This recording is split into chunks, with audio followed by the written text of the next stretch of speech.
for the masses. Headline edition, July 8, 1947. The Army Air Forces has announced that a flying disc has been found and is now in the possession of the Army. If the game is rigged, change the game. Game changer. I occasionally think how quickly our differences worldwide would vanish if we were facing an alien threat from outside this world.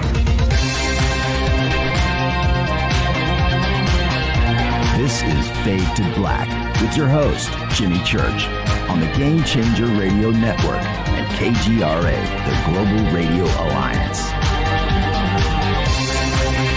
I need your help to get to the year 1985. You are listening to Fade to Black with Jimmy Church on the Game Changer Network.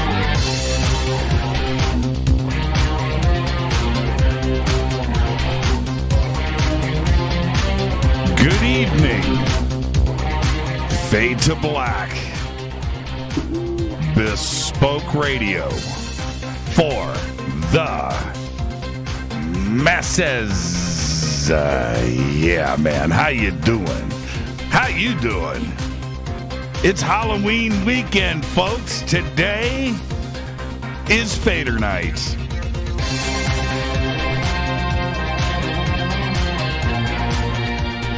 That's right, it's Thursday, October 28th, 2021. 300 days into the new year, only 65 days left. We are live from a bunker somewhere in the middle of nowhere. A total undisclosed location. We had action in the bunker overnight. Tell you more about that. I'll save it for Race. Race Hobbs joining us at the bottom of the hour. I would like to welcome everybody listening all around the world, all across the United States. Hither and thither, to and fro, back and forth, up and down, east and west, north and south, far and near. This is Fade to Black for KJCR, the Game Changer Network, and the UnX Network. I'm your host, Jimmy Church. What is cracking, everybody? How you doing? How you doing? Yeah, it's fall. It's fall here in Southern California. It's cold. It's cold. Halloween weekend. I got my cauldron. I got my candy ready. I got my spooky orange lights. Ooh. Got that going on. And, of course, this Sunday night, Race Hobbs is going to be with us at the bottom of the hour. And that'll be going on Sunday night, Halloween, the 31st, the launch of the UnX Network. So, big Halloween, big weekend. Very excited, very excited. All right. Let's get the, you know what? We've got a lot to do tonight. Race Hobbs is here. It's Fadernight. It's open lines all night long, uncensored, unfiltered, unscreened, uncola.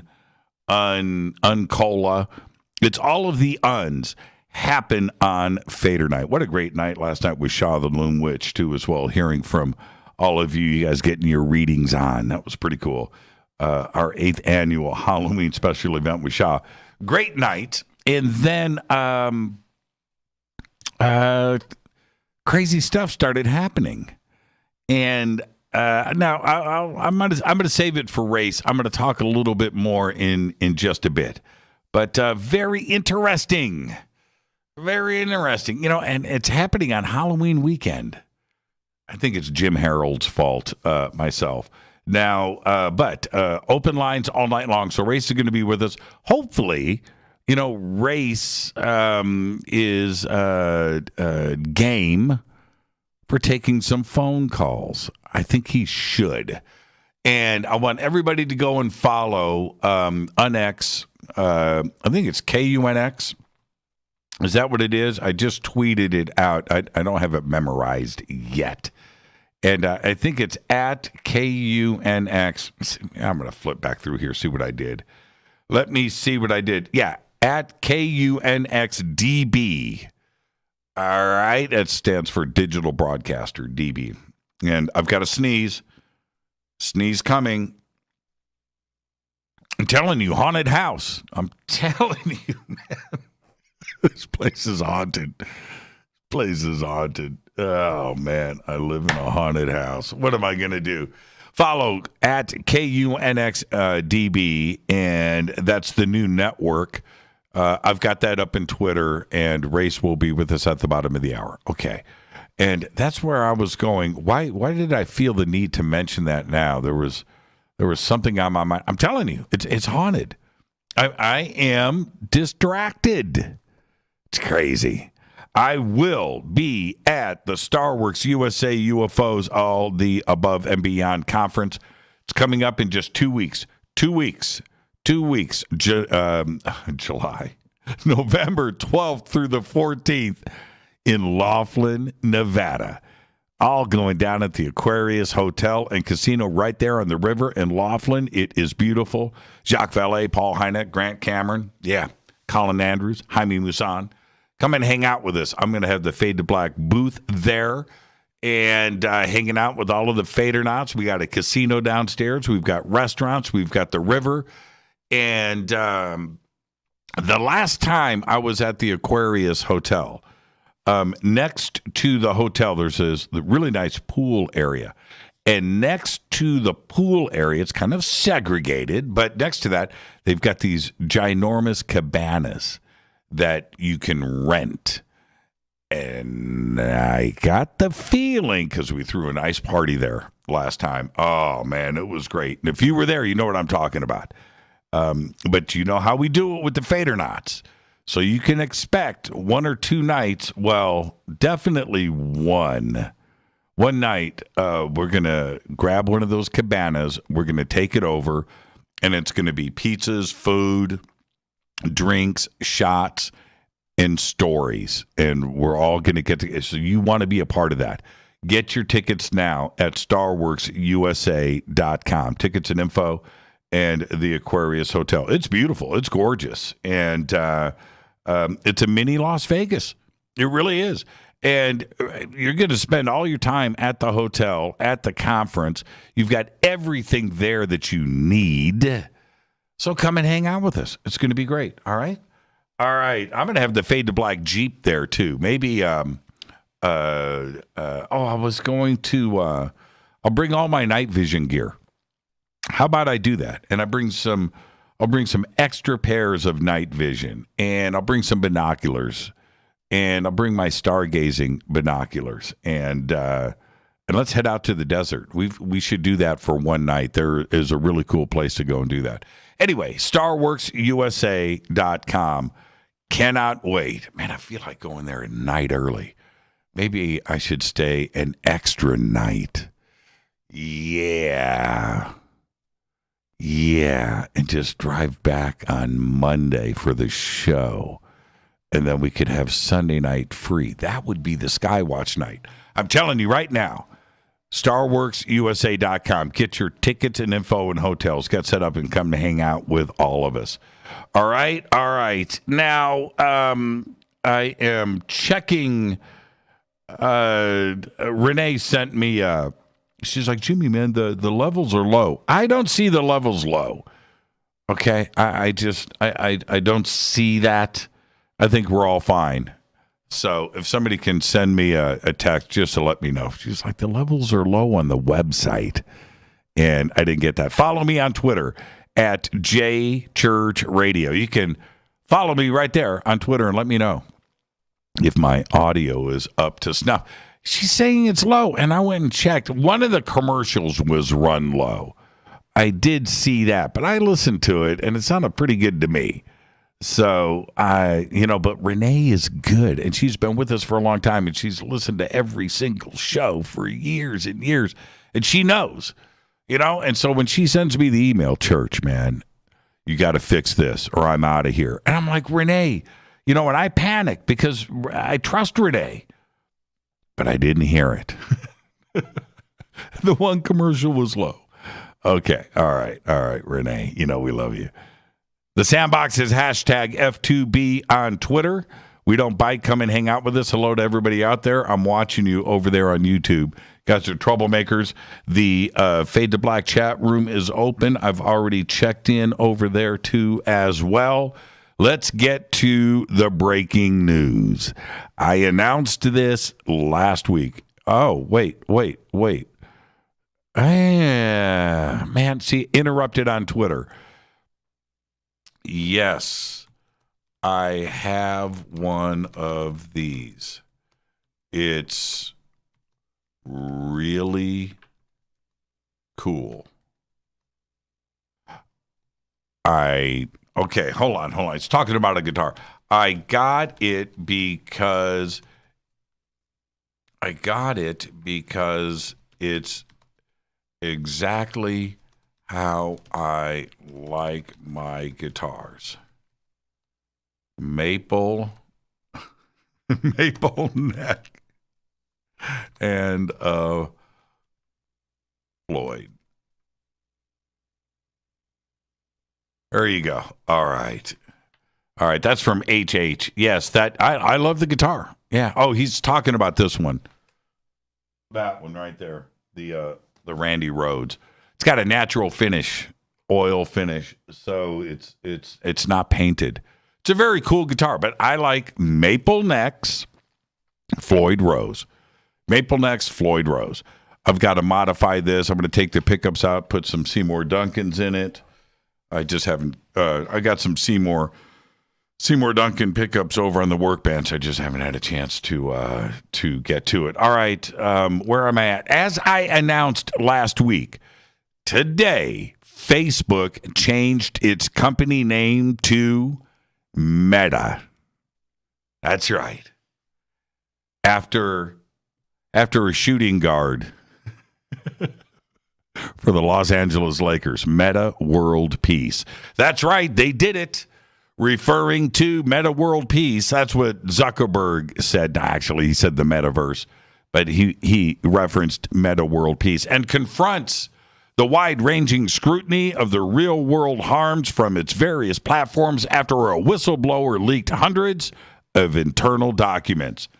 Founder Zuck said today that Facebook will change its corporate name to Meta, effectively demoting Facebook's namesake service to being just one of the company's subsidiaries, alongside Instagram, IG, and WhatsApp, rather than the overarching brand. Very interesting. So all day today, I was looking to see if Facebook was going to change its name and logo. They haven't.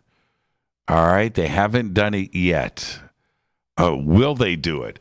Again, so it's Meta that now owns Facebook, WhatsApp, and Instagram, as opposed to Facebook owning WhatsApp and Instagram. Makes sense? Okay, you see what they did? All right. Technically, they formed a new company. So I don't know. The company formerly known as Facebook also said in a press release that it plans to begin trading under the stock ticker MVRS starting on December 1st. Now, this shooting happened over the weekend. I haven't mentioned it on the show, on the set of the movie Rust with Alec Baldwin. Well, yesterday, the Santa Fe County Sheriff said the gun discharged by actor Alec Baldwin during a fatal shooting on the set of Rust fired a suspected live round. Investigators believe that they have recovered the lead projectile and shell casing from the ammunition that struck and killed the film's director of photography, Hanya Hutchins, and she's 42 years old, and injured director Joel Souza. Now, this is what happened. Approximately 500 rounds of ammunition, a combination of blanks, dummy, and live rounds, have been seized from the set in New Mexico. Live rounds. What are live rounds doing on a movie set? The lead projectile that was fired from the gun was recovered from Souza's shoulder. They pulled the bullet out. Now, the question that everybody is asking is, how did a live round, a real bullet, get into a real gun on a movie set? How does this happen? It doesn't make any sense. It doesn't. Well, here we go. I want everybody to just brace and get ready because a major solar flare erupted from the sun yesterday in the strongest storm yet of our sun's current weather cycle. The sun fired off an X1 class solar flare, its most powerful kind of flare, at 11:17 a.m. Eastern Time yesterday, according to an alert from the U.S. Space Weather Prediction Group, which tracks space weather events. The group warned that the eruption could spawn a wide area radio communications blackout for high-frequency signals for about an hour. The CME could deliver a glancing blow to Earth sometime tomorrow, Friday, October 30th. Yippers. Well, here we go. Over 20 million people are under alerts for coastal flooding, including residents of Baltimore and Washington, D.C., as a large and powerful low-pressure system shifts from the central U.S. towards the Northeast. Flooding is expected to peak tomorrow and linger through Saturday. During this time, 2 to 4 feet of coastal flooding is likely. The last time conditions were this bad was during Hurricane Isabel back in 2003. Let's get this show cracking. Happy birthday to today. Joaquin Phoenix is 46. Now, talking about Joker, Gladiator. Joker, that's a tough one. Julia Roberts today is 53, and guitarist Hank Marvin is 80. That's right, The Shadows. Remember that song, Apache? Hank Marvin. Remember Geronimo? Hank Marvin. Happy birthday, Hank, 80 years old. Our dead guy's birthday today is, moment of silence, please, for the one and only Ricky Lee Reynolds. 1948 to 2021. Died last month at the age of 73. Ricky was a founding member of Black Oak, Arkansas, which was named after the band's hometown, with original vocalist Ronnie Smith, guitarist Stanley Knight, and Harvey Jett, bassist Pat Doherty, and drummer Wayne Evans. The band then decided that their friend Jim Mangrum was better suited, Jim Dandy, was better suited as the band's frontman, so Ronnie became their stage manager. And that's a true story. He departed the band in 1977, but eventually rejoined in 1984 and had toured with them ever since. And they just released an album back in 2019, their first full album in 30 years. Ricky had been hospitalized due to COVID-19 and then suffered from kidney failure and cardiac arrest and died last month on September 5th, 2021. Happy birthday, Ricky Lee. On this day in history, OTD 1886.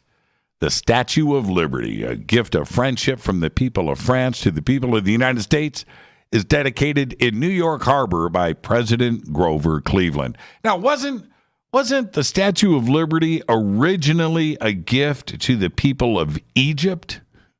Right? Wasn't it like the Suez Canal or something? And it was gonna be like in Cairo, right? And then they didn't want it, or France was gonna charge them for it. I forget what it was, and Egypt didn't want to pay the bill, so France put it on a boat for the United States. Isn't that the real story? And then they called it a gift of friendship. It's still pretty cool. It sits right there in New York Harbor. Fader fact, James Harrison. Now, this goes to all of my good friends, all of the Fadernauts in Down Under in Australia.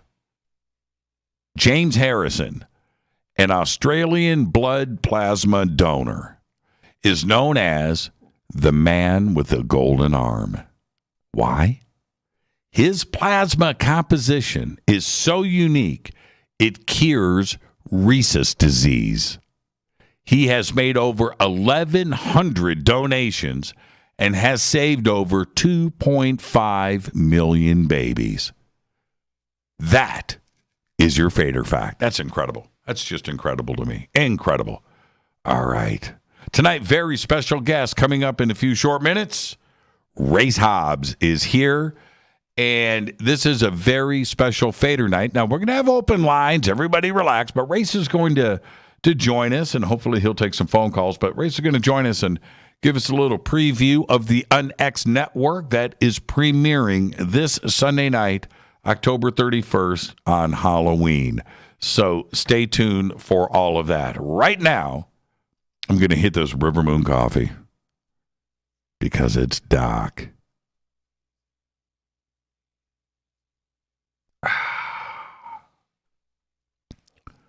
rivermoonwellness.com.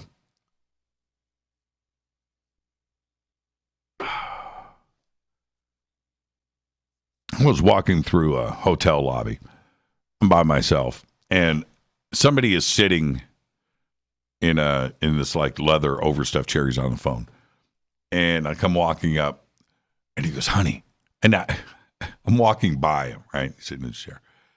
Here comes Jimmy Church, and I hear him, and I stop and I go, "What's up?" And he goes, "Hey man, can you say hi to my wife?" And I said, "Yeah." Pick up the phone. River Moon Coffee. I like my coffee, Doc. Ah! She screams in the phone. Hand him the phone back. It really happened. All right. River Moon Coffee. The best.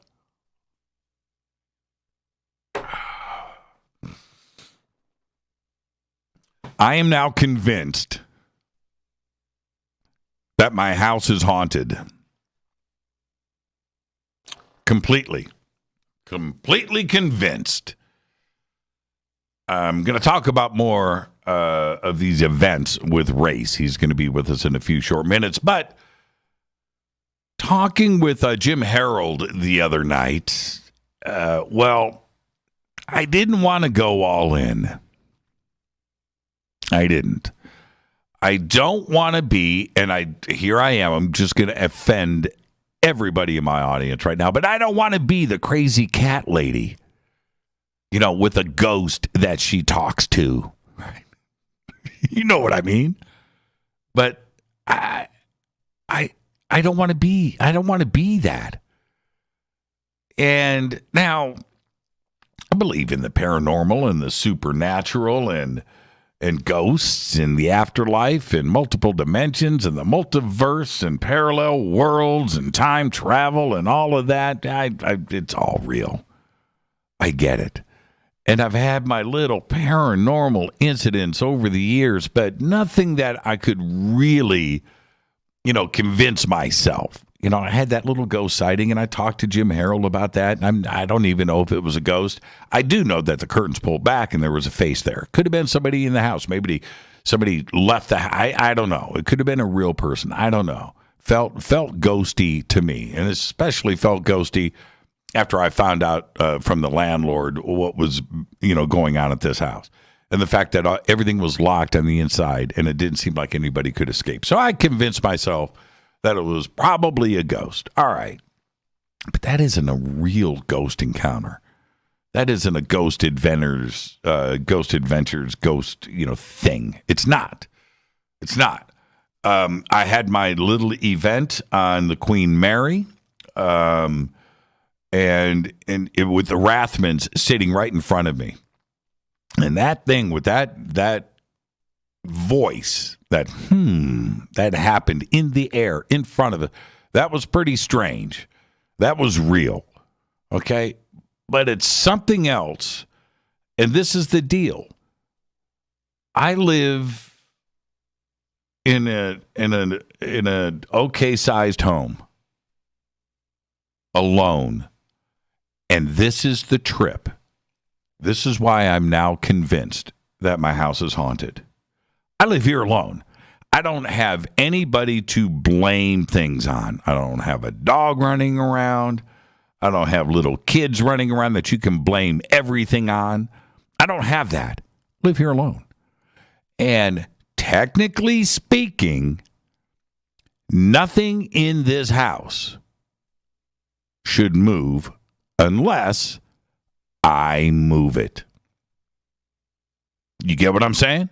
Nothing. If I put something down, It should stay there. Shouldn't move unless I move it. So what the heck is going on? What the heck is going on? Now, I can sit back and I can laugh and go, which I've done, and I am convincing myself. I was talking to Race about this earlier today. I'm keeping myself protected. I don't want to be crazy. I don't want to lose. I don't want to be Edgar Allan Poe. I don't want to be the Dorian Gray madness, right? The Raven. I don't want to be that. I don't. So it's fun, right? The poltergeist activity is fun, right? It's trippy. It's really trippy. So what happened overnight? I'm going to save that for when Race joins us. I've got some pictures. We'll talk about that. I'm going to post them. And I'll tell you what I went through this morning when I woke up. It was very interesting. And it's all on Halloween weekend, which makes for great radio. Right? Man, I'm freaking out. I burned sage today. I burned my Melchizedek incense today, which is burning in the background. You can probably see some smoke.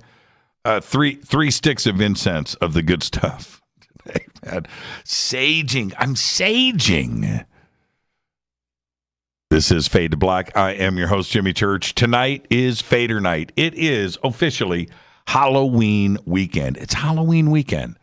Race Hobbs will be with us when we come back after this short break. It's going to be great. He's here to announce the UnX Network. So we're going to do all of that little preview of the preview that's going to happen on Sunday night. I'm your host, Jimmy Church. It's open lines all night long. It is Fader night.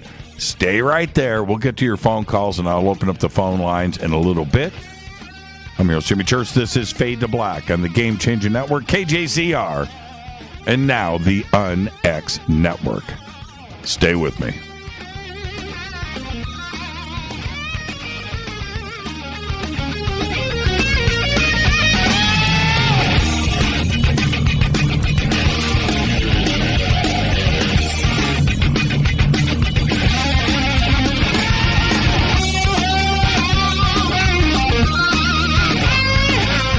This is Nicole Church, daughter of you-know-who, and you're listening to Fade to Black on JimmyChurchRadio.com and the Game Changer Network.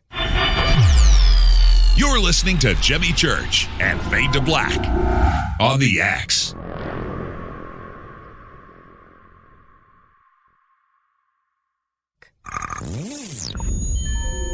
You're listening to Jimmy Church, Fade to Black. Fade to Black will now pause for alien identification. The station that talks the net. Introducing the Game Changer blend from Rivermoon Coffee that delivers a customized blend made specifically for the Fadernauts. If the game is rigged, change the game. It's a bolder cup with some bite. Game Changer is the coffee of choice for those that prefer an organic dark roast that is slightly lighter and milder, but it's still dark. With wild notes of pecans and chocolate with a rich, balanced, full-bodied cup that is roasted to perfection for a great coffee to start your day, as an after-dinner coffee or anywhere in between. Artisan, small batch roasted to perfection. USDA certified organic, all Rivermoon coffee is freshly roasted and packaged in the USA. Just go to rivermooncoffee.com or click on the banners over on our site and use the promo code F2B blend for 15% off of your order today. rivermooncoffee.com. This is the only way forward. This is Fade to Black. Make contact. This is Jimmy Church of Fade to Black, and you can get our podcast for just $2 per month. All you have to do is click on the podcast banner over at jimmychurchradio.com. Hi, folks. It's troubling times, and fear is pushing emotions, which in turn pushes health the wrong direction. Do you ever get an ache because life is uneasy? Try Life Change Tea at getthetea.com. Life Change Tea works on your digestive tract, helping to move food through quicker and comfortably so your health is spot on. Life Change Tea may not help with world issues, but it will help with your digestive issues. A glass a day helps keep the intruders away. So, change your life today. Log on to getthetea.com. That's getthetea.com. If your health game is off, get on by ordering Life Change Tea. Getthetea.com. And while you're on our site, look around at the great non-GMO organic supplements. And if you're a sales shopper, go to our specials page and see what's for you. I've been drinking the tea for 12 years, and I'm sure glad for its health benefits. Again, that's getthetea.com. Getthetea.com. The tea that makes you go. Hello, Fadernauts. Race Hobbs here, inviting all of you to join us for the launch of a brand new broadcasting platform called the UnX Network. Tune in Halloween night as we go live on the X streams for the first time to reveal our plans for this brand new and exciting platform. If you have an interest in the paranormal, UFOs, cryptids, ghosts, hidden histories, and alternative research, breakthrough technology, you will want to make the X your brand new home. Our programs will feature many familiar faces and even more new ones, and our listeners can interact and help investigative journalists, authors, researchers, and hosts who work diligently in the fight against the ideological divide that exists in media today. This platform is for critical thinkers seeking the alternatives to mainstream thought. So join us October the 31st at 8 p.m. Eastern at unxnetwork.com as we kick off the mothership, the UnX Network, explaining the unexplained. 9 out of 10 geneticists agree. Fade to Black is not your father's radio show on the Game Changer Radio Network. Hi, this is Rob Reiner from Anvil, and you're listening to JimmyChurchRadio.com. What's up? I'm Chris. What up? This is Kyle Massey, and you're listening to Jimmy Church Radio.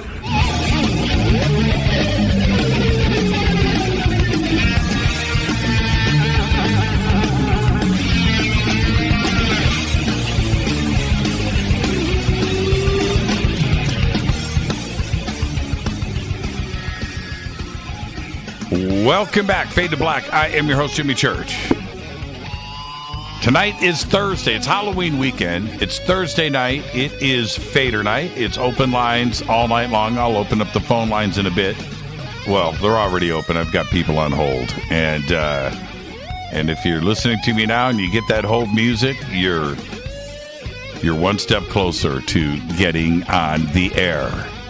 It's open lines, your calls, your conversation, the paranormal, the supernatural, the unexplained network. And if you've got a ghost story, because I'm going to tell you some of my action that's been going on around here, I want to hear your ghost stories too as well. 747-228-2051. And as promised tonight, we're going to be joined by the one and only Race Hobbs, who is here to announce a little preview of the UnX Network, and I just want to bring him in. It's been a while. Race, how you doing, man? I'm doing fantastic, Jimmy. How fantastic is fantastic? It's church fantastic. Okay. Now you're messing with me because your audio is squirrely. Uh-oh. Okay, keep talking. Let me do this. Oh, Race Hobbs, man. I don't know what it could have been. Okay, I really don't. Okay, just stay right there. Don't touch anything. Just not touching? Don't touch a thing. Race Hobbs, man. Race Hobbs. See, you're overworked. Race, what have you been going through to launch a new network, a new radio network like this, and the prep and the time? How you doing, man? How much work have you been putting in? 18-hour days. Oh, that's it? 18-hour days. Starting October the 1st was my first day with this new network. Want to give, first of all, huge, super huge shout out to my good friend Margie K. Huge thank you to that lovely lady for getting behind such an amazing idea that she had so many years ago and inviting me and you. Yep. To take the ride with her. I love you, Margie, and thank you so much. But yeah, it's 18 hours. It's 15, 18-hour days just about every day. Took Sunday off for the most part. That was my first day off in 3 weeks. But it's really taken me back to the beginning of how I did this before. I've done this one time before, and man, everything seems so much easier now. Everything is coming together so much easier now. So I look forward to it. It's a lot of work, man, but with your focus so far down the road at what's to come, all of this really seems pretty easy. Well, you had a pretty good dry run. You had a pretty good dress rehearsal. I mean, because I've been working with you now for 6 or 7 years, and that's a long time. And I look back at all of the little hiccups and things that you went through, that I went through. We went through together. Which all seemed like at the time big deals and big things and stuff, all water under the bridge now. And so if anything happened, you got a dress rehearsal. You've got 6 or 7, 10 years, behind you, and then before that, your radio career. So congratulations, man! This is a real big deal. And we're going to do this preview tonight, and then this launch party that is going to happen this Sunday.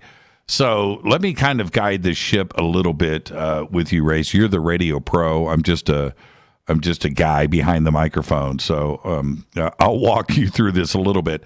The first thing that you have to look at is programming. Right, that's what you got to do. You've got to look at the programming and start to assemble that. You've got days of the week. You've got a schedule and everything that you've got to lay out. But you can't do any of that without programming. So I'm going to ask you, I know you're excited about this. Who do you have on board? What are some of the programs we can expect on the UnX Network? Oh, man. Well, I guess I should go ahead and let a little bit of the cat out of the bag and share my vision, for this next go round. It was the programming is a major part. Well, it is. It's you can talk about marketing and sales and advertising and general management and all of the other elements that go into and finances, but if you can't recognize good talent, if you don't have a good vision, a good, clear idea of what you want to do, because just to be clear, no matter what anybody says, no matter what anybody thinks, all of these platforms, including Coast to Coast, the granddaddy of all the paranormal sort of conspiracy, all this, it's entertainment. Legally, this is entertainment. Just about everything that you get is going to have to be classified under entertainment just to protect you from the frivolous lawsuits that could fly from all directions at you. So, it comes from an entertainment purpose. And I'll give you a good example. I'll give you a real good example of why this is entertainment. And I've had to have this conversation with several people, recently especially. Let's me and you start talking about politics right now. And how fast is this show going to go down the drain? How quick it will tank in a hurry if you and I started chopping it up about our political beliefs and what we thought and what we think and what's going to happen and all that. People come to our shows and to our networks to be entertained and to be enlightened. Critical thinkers migrate to the kind of work that we do because it inspires them to think in a different way about different things. And look, since 2017, December of 2017, when all of this stuff sort of hit the mainstream media in a big way, there's been peppers of it all throughout history. But, and when it makes New York Times and CNN and Fox and all of that, and it really gets in the mainstream face, Jimmy, how many people have, from, let's just say, accountants to, distant family members or whatever, have contacted you and said, you know what? You were right. You're validated. This research and all of this stuff that you've done that we all keyed, rolled our eyes and, and all that in the past about, now all of a sudden we're the cool kids on the block. That's right. So I want to have a platform for people that come to this subject in a new way to be able to find themselves spending quality time with us. I want the time that they spend with us to be worth something, to be able to really do the job when it comes to informing people about the reality of these subjects that we cover. And how do I intend to do that this time?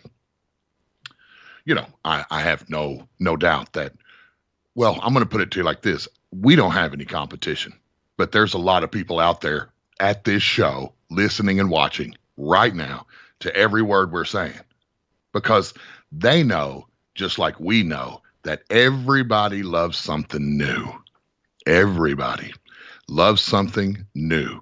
And this is going to be something that they're going to hear me say, and they're probably going to try to make some adjustments to what they're going to do. And you know what? More power to them.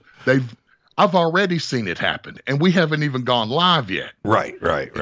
Big time adjustments being made to platforms out there just because they know this is coming. And that is a good thing. When followers get jarred, you're doing something right. Yep. You're doing something right. And my friends and my colleagues are benefiting from it, and all of the listeners are going to benefit from it. And that is a great thing. And that empowers me to sit here and say now that you're going to find a platform with seasoned veterans here. There's going to be a handful of patriarchs from the different subjects we cover. And then there's going to be a nice collection of young and up and comer. I call them the young guns because their energy and their tenacity and their desire for professionalism, and just really, let's just take Christina Gomez, for example, because you work for her. I'll bring her up first because you work not for her, but with her every week. Mm-hmm. She is like 20, 21, 22 years old. I haven't even asked her, but I know she's young. And when you think about all of the stuff that she does, all of the work that she's doing, all the, in what we cover with the debrief and on video and audio and all the interviews that she's doing, and going to school full time. Yep. Going to school full time, working 2 jobs, doing her own thing, and then has the time to do all of this work that we see her doing out here. And she will tell you, which when she comes on with me and you and Margie on Sunday night, she'll explain more in her own words about how, she is blessed to be surrounded by so many knowledgeable people that are, taking her under their wing to kind of help guide her and steer her away from the pitfalls of this media business and all of this stuff that we do and we've learned. And I think that's important. It's important for us,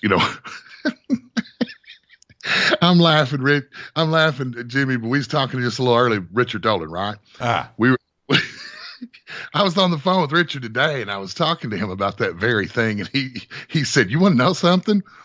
There's not very many people doing this that's older than me and you and Jimmy anymore. Just about everybody's younger than us." Oh, the pain. The pain. I leaned back in my chair and I was like, holy no, he's right. Yeah. He's right, because even though we feel like, we can just up and go like these kids do, how many times have you and I talked about, where would we be if we started at 20 years old? It'd be a different play. It'd be a different play. It would be extraordinarily different. And I look at Christina and her friends and what they are doing right now, and they firmly represent their generation, and that makes me so happy that this younger generation, and I hate to say it, I realize I'm the old guy in the room, and which is fine. But when I look back to where I was when I was 21 and what my focus was, which was music and art, and UFOs were always there and conspiracy was always there, and I was committed to it. But I didn't have the focus, but I also didn't have the support of my friends, where her generation, they all get it. Right? Yeah. Our generation wasn't like that 30 years ago. It wasn't. It was a different kind of party. And so she has got this network and this support, and the generation that she is speaking to fully gets the questions that she's asking. It's their world, Race. And at one point, and it's not going to be that long from now, they are going to have this world to themselves, Oh, yeah. and that's it. And I'm very happy knowing that this vision that you and I have right now is in really good hands, and I'm so happy about that. I feel the same way. Totally. Yep. And I don't mind being the old guy. No, I don't either. Hey, man, look, we've had some really good examples out here of people. Jerry Pippin, one of the greatest radio personalities in all of this. Mm-hmm. Art Bell and many others that have come before us. And because I'm never going to compare myself to a Stanton Friedman or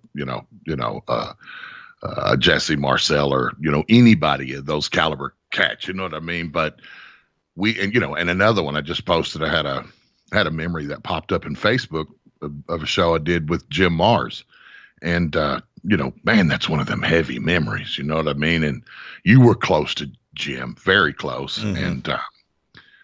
And he was, when you think about what we have to derive our peers, what we have to derive from them, we have to set a really good example for these folks, because for us, it was really, really about trying to convince people that this phenomenon is real, regardless if it was ghosts and spirits and demons, or UFOs and aliens and abductions, or conspiracies and hidden history and lost technology. We were sort of. It was tough. It was tough for those before us. It was even tough for those before them. But for now, it's really good to see exactly the point you just made about these youngsters that are up and coming don't have to work so hard to convince the population that this is all too real out here. Their missions are going to be completely different. And I think it's going to be really, really interesting to see how folks like us adjust to this new direction. And it's right in front of us too. The roadmap that I like to envision. You and I didn't necessarily have that roadmap, and even with somebody like Long John Nebel or Art Bell and these great broadcasters from the past. even when I started Fade to Black, I didn't have a roadmap in front of me. I didn't have anybody giving me an instruction manual. I didn't have a mentor. And even when I went over to Coast, I literally, show up and do the show. Well, is there any? No, just it's when the red light goes on, start talking. And it's like, well, is that really how it went? Man, I'm telling you right now, I was by myself in that big building with a thermos full of coffee and some show notes, and I walked in and the music kicks in. And I'm like, oh man, here we go. I guess this is it. This is, I didn't have an instruction manual. You know what? This is the truth. I'm going to throw George Norrie under the bus. Now check this out. Love George. There's such great respect for him. So he goes, okay, Jimmy, come on over to the studio and I'll show you the ropes. And I said, okay. And that's pretty cool. That's like Howard Stern going, come on in and I'll show you how to run the studio, right? So I come over, and this is what George does. I on All That I Love. I hope somebody, if George is, he might be listening. He goes, so I go ahead. He goes, okay, Jimmy, here's the phone. I go, okay. And he goes, west of the Rockies, east of the Rockies. I go, yep. You hit those buttons. All right. What else? Well, that's it. And never hit the dump button. Okay. What's next? That's about it. Let's take a selfie. Right? I was like, what? and that was the extent of my coast-to-coast training. That was it. I'm telling you right now, that was orientation.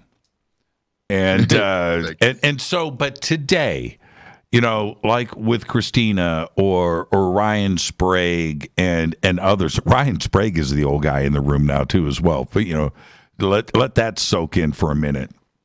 But anyway, where they can call me, they can call you, they can call Micah Hanks. And get advice and hang out and learn, where we didn't have that, right? And I love, if somebody wants to call me a mentor, Race, I love it.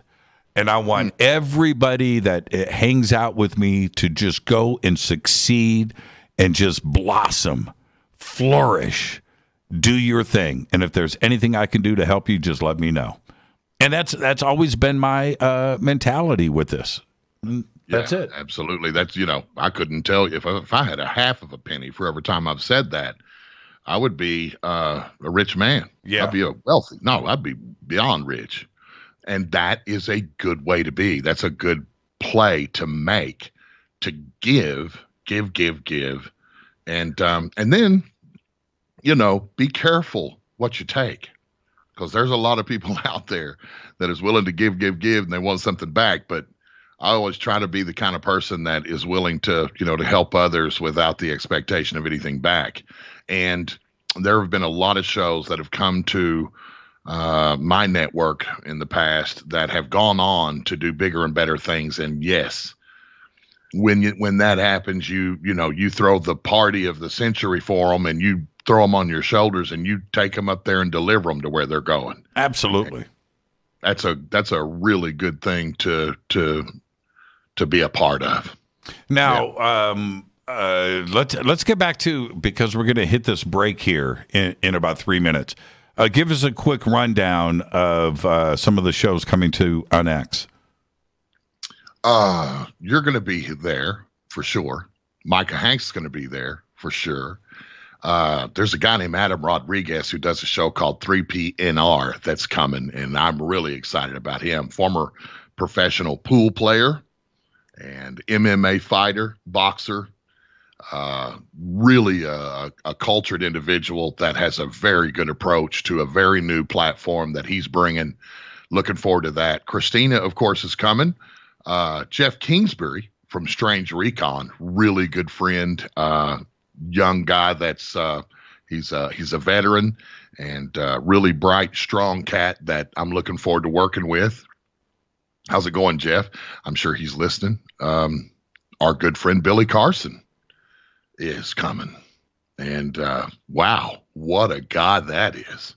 I met him through you and through another show that's coming with Johnny Enoch. And that trio is going to be something else. You, Billy, and Johnny all in the same house. There's a lot of good stuff coming just from, those projects alone that are laying out there in the future. And I'm bringing back Don Ecker to the house. Holy crap. Don Ecker, the silverback of ufology. Yeah, no doubt. No doubt. Definitely keeping Don close to the vest here. Micah, Hanks, and Dakota and Jeff, a couple of guys that have gotten together to do a show called Sasquatch Tracks. And man, if these guys they're entertaining, but they bring a great conversation to cryptids, period. And I know Micah personally has looked into Bigfoot and the Appalachian Mountains out there since he probably could walk out there on his own. You mentioned Ryan Sprague, somewhere in the skies, who left our former platform to return to this one. And we are looking forward to working with Ryan again. Amazing guy. Thinking about him being one of the older cats in all of this, I'm just shaking my head. No, I'm not on camera. If I was, you'd see me side to side in this because I'm not. Ryan was on the show with me last month, and he goes, I was telling him about when I had first heard of him so many years ago, and I thought he was great. And he goes, dude, I'm the old guy now. And I thought about that, and because that was almost 10 years ago, Race. Yeah, I was there when he came into all this. That's what I'm saying. That's what I'm saying. And it's funny. The first time he was ever on radio was on my station. when his generation starts calling him Uncle Ryan, we got a problem. But it's time to pee on the fire and take it home. Well, let's take. I got to get a break in. Let's get that in now. This is Fade to Black. I'm your Jimmy Church's Thursday night Fadernight with a very special guest, co-chairing with me tonight, Race Hobbs, giving us a little sneak peek at the new network UnX, which is going to have its launch party this Sunday night, October 31st. More with Race and your phone calls when we come back after this short break. Stay with us.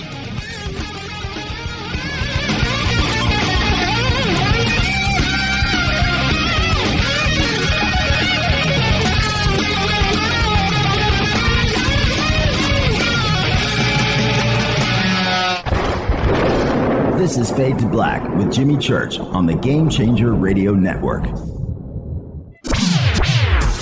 Your 1 million gigawatt paranormal powerhouse, KUNX-DB, VX. This is Billy Carson with ForbiddenKnowledge.tv. Forbidden Knowledge TV has just reached its 1-year anniversary. That's right, 1 year. And as a show of appreciation, we are giving all new subscribers a free 30-day trial of ForbiddenKnowledge.tv. That's 30 days to binge watch thousands of movies, documentaries, conferences, workshops, lectures, yoga classes, meditation courses, and so much more. So log on to ForbiddenKnowledge.tv from your computer or mobile device, or get the Forbidden Knowledge TV app on Apple TV, Roku, Amazon, iTunes, or Google Play today, and use coupon code 30daysfree. That's coupon code 30 days free on ForbiddenKnowledge.tv today. Because you never got that pony you always wanted. Damn it. Jimmy Church and Fade to Black on the Game Changer Network. Listen, I know, and you know, that you've always wanted your first crystal skull. Or maybe you're a collector just like me, but you just don't know where to go to find the real thing. Then I met Carolyn Ford over at EinsteinTheCrystalSkull.com. Carolyn is the guardian of Einstein, one of the most respected ancient crystal skulls in the world. All of her unique skulls have been imprinted sitting with Einstein in his sacred lodge and are carved from the finest gemstone and materials. Imprinting is the process of receiving the ancient wisdom from the master skull or master computer. Einstein, the ancient crystal skull. To see Carolyn's current collection of crystal skulls, just visit her store at EinsteinTheCrystalSkull.com or click on the banner over on our site. Don't forget to use the promo code Jimmy at checkout to receive 10% off of your order today. That's promo code Jimmy. Finding your first or next crystal skull is easy. Just visit EinsteinTheCrystalSkull.com. When you take the beans from Central America with dashes of Indonesian and African mixed in and then roast it to the dark side of Fade to Black, you create the ultimate brew of fringe. Introducing the Fade to Black blend from Rivermoon Coffee. Yes, Rivermoon's darkest customized roast was created for the love of Fade to Black. The alchemy of masterful roasting and smoking the beans is in every sip of this full-bodied, dark Java. I need my coffee dark, deep, with distinct bittersweet chocolate highlights, just like the bunker. Leaning further into the darkness of the roast is Fade to Black blend from Rivermoon Coffee. Just click on the banner at jimmychurchradio.com and use the promo code F2B blend for 15% off of your order today. Hello, I'm Katie, and you're listening to my main man, Jimmy Church, on jimmychurchradio.com. Hi, this is Race Hobbs here, repping the planet, and you're listening to my good friend, Jimmy Church, Fade to Black. This is Toby Kebbell. You're listening to jimmychurchradio.com. Don't hurt me, Jimmy. I'm only little. Hey, I'm Adrian Grenier. And this is Ari Gold. We're the Honey Brothers. We are also Honey Brothers. Hey, I'm Adrian Grenier. And I'm Ari Gold. We're the Honey Brothers. And you're listening to Jimmy Church. The Revolution. This is Jimmy Church of Fade to Black, and you can become an official Fadernaut by just going to our membership section at jimmychurchradio.com. Hello, this is Serena Wright Taylor from Conscious Life Expo, and you're listening to Fade to Black with Jimmy Church, who holds the Lucky Pony record for the best astrological chart since 1963. True story. This is Micah Hanks of the Gralien Report, and you're listening to Jimmy Church on Fade to Black.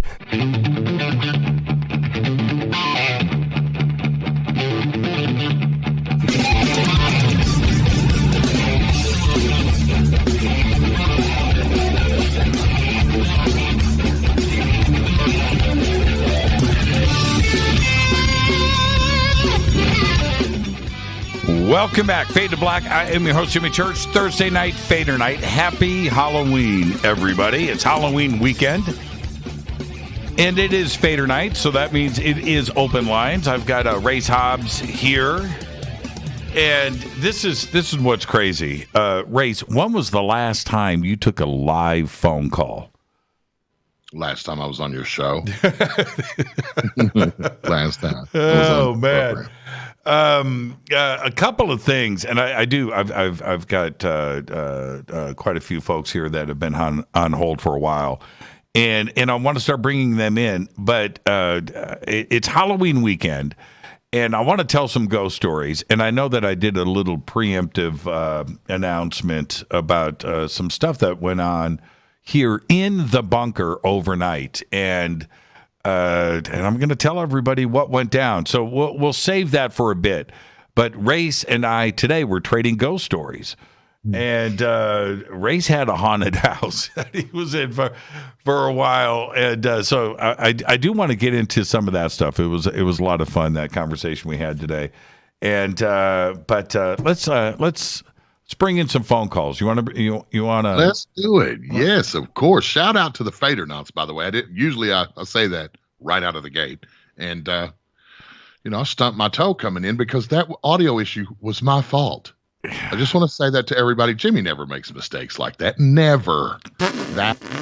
You know what I did? I went ahead and I put the Jimmy stream, on the X in advance. of next week. Oh. So we're streaming live 100% on the stream because I've been testing everything, right? Adjusting everything. All of the adjustments that have been made, and we've had the show on ever since I got the stream up. I've been running your stream, but I'm testing the stream 100% tonight. So right on. I actually had the volume on my broadcast software up. I'm so sorry, Jimmy. That's what it was. Okay, all right. Because when that happens, I'm immediately going, okay, do I got a cable I got to plug in? Did I trip on something? Anything. It could be a slider or a dial or a button. It could be anything. It could be west of the Rockies. Okay. Let's take a selfie. Yeah, let's go. That really happened, man. It really happened. All right. Hi, you're live on Fade to Black. You're up first. Who's calling? Well, this is Mark from Dallas. What's up, homeboy? Mark from Dallas. Now, I haven't talked to you in a while. Say hi to Race Hobbs. Race Hobbs, it's a pleasure, my man. Mark, thanks for calling in. It's good to hear your voice, brother. Nothing makes me happier than Halloween weekend with Mark from Dallas. All right, Mark, what's on your mind tonight, bro? Man, first of all, I apologize that my voice is not nearly as deep as both of y'all's. I'm trying to get it down there where it would fit in. Anyway, you guys, I can't wait for the new project, man. This is very exciting.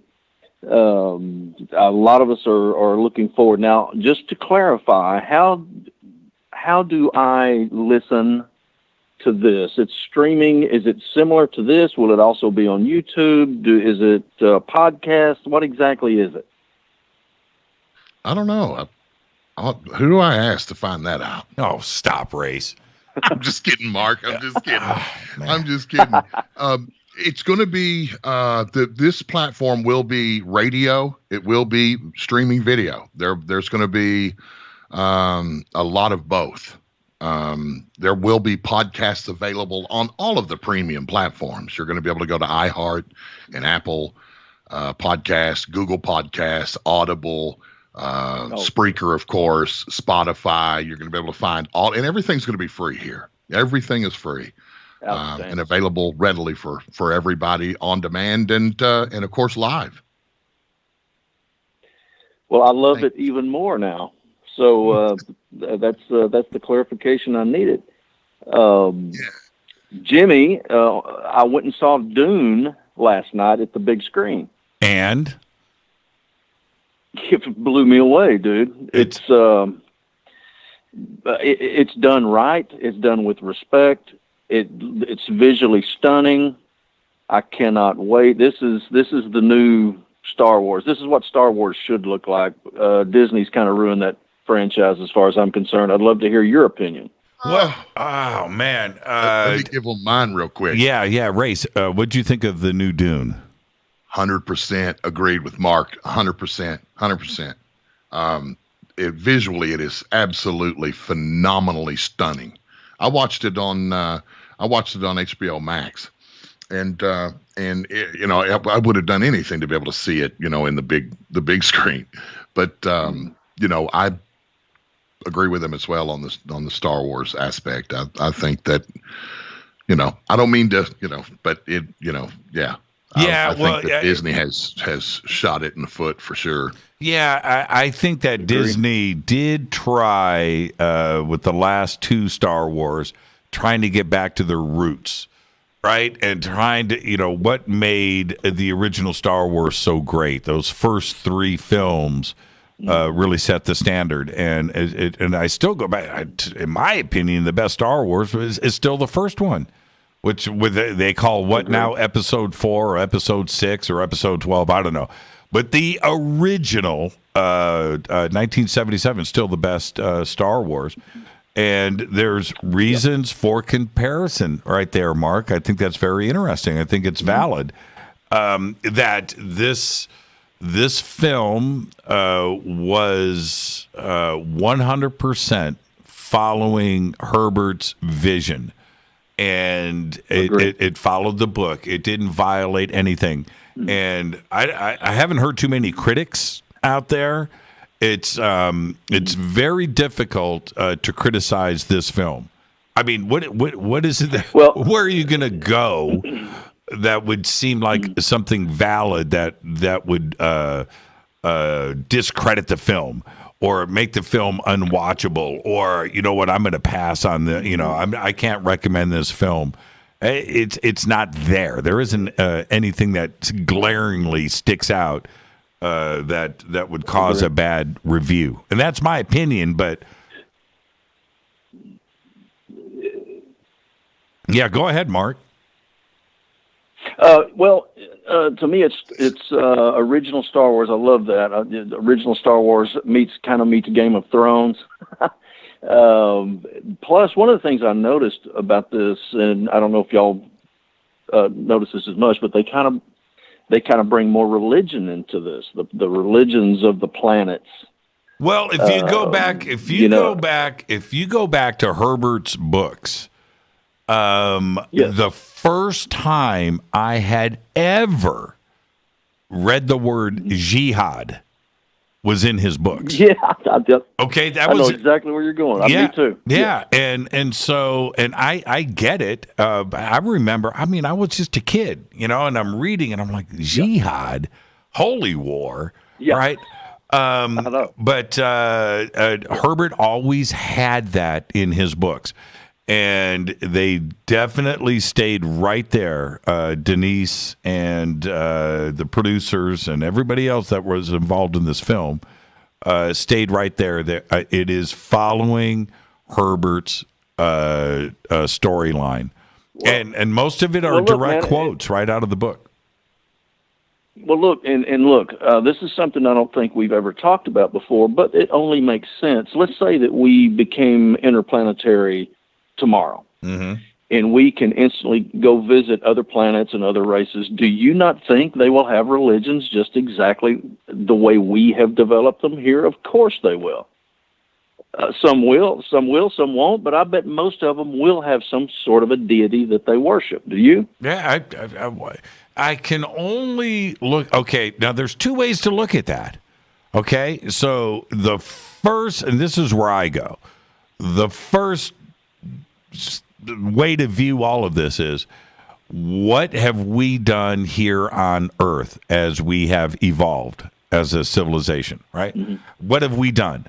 Well, you would have to consider that every other civilization out there in the Milky Way in the universe went through an evolutionary process the same as us.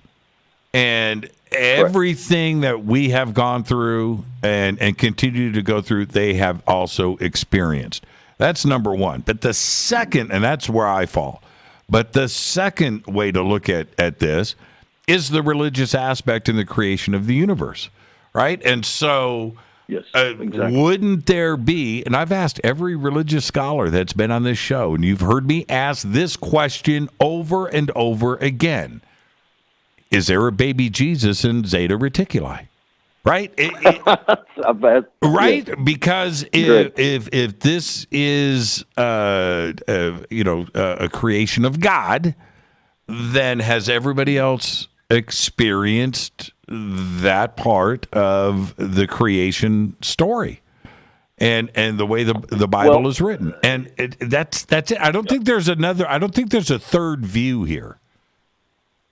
Well, okay, so there is the theory that if we were truly seeded by extraterrestrials, okay, and we were designed by an extraterrestrial race, there are those that will say that the human animal, which we are, I know you've heard of the God particle or whatever that was called, where it's programmed into our humanly computer to worship, that we must worship God, a God, so to speak. Well, the gods were them, and they wanted to be worshipped because that's the way they got what they wanted out of us, right? They created us, and they wanted to be worshipped, and that's programmed into our DNA. You feel me?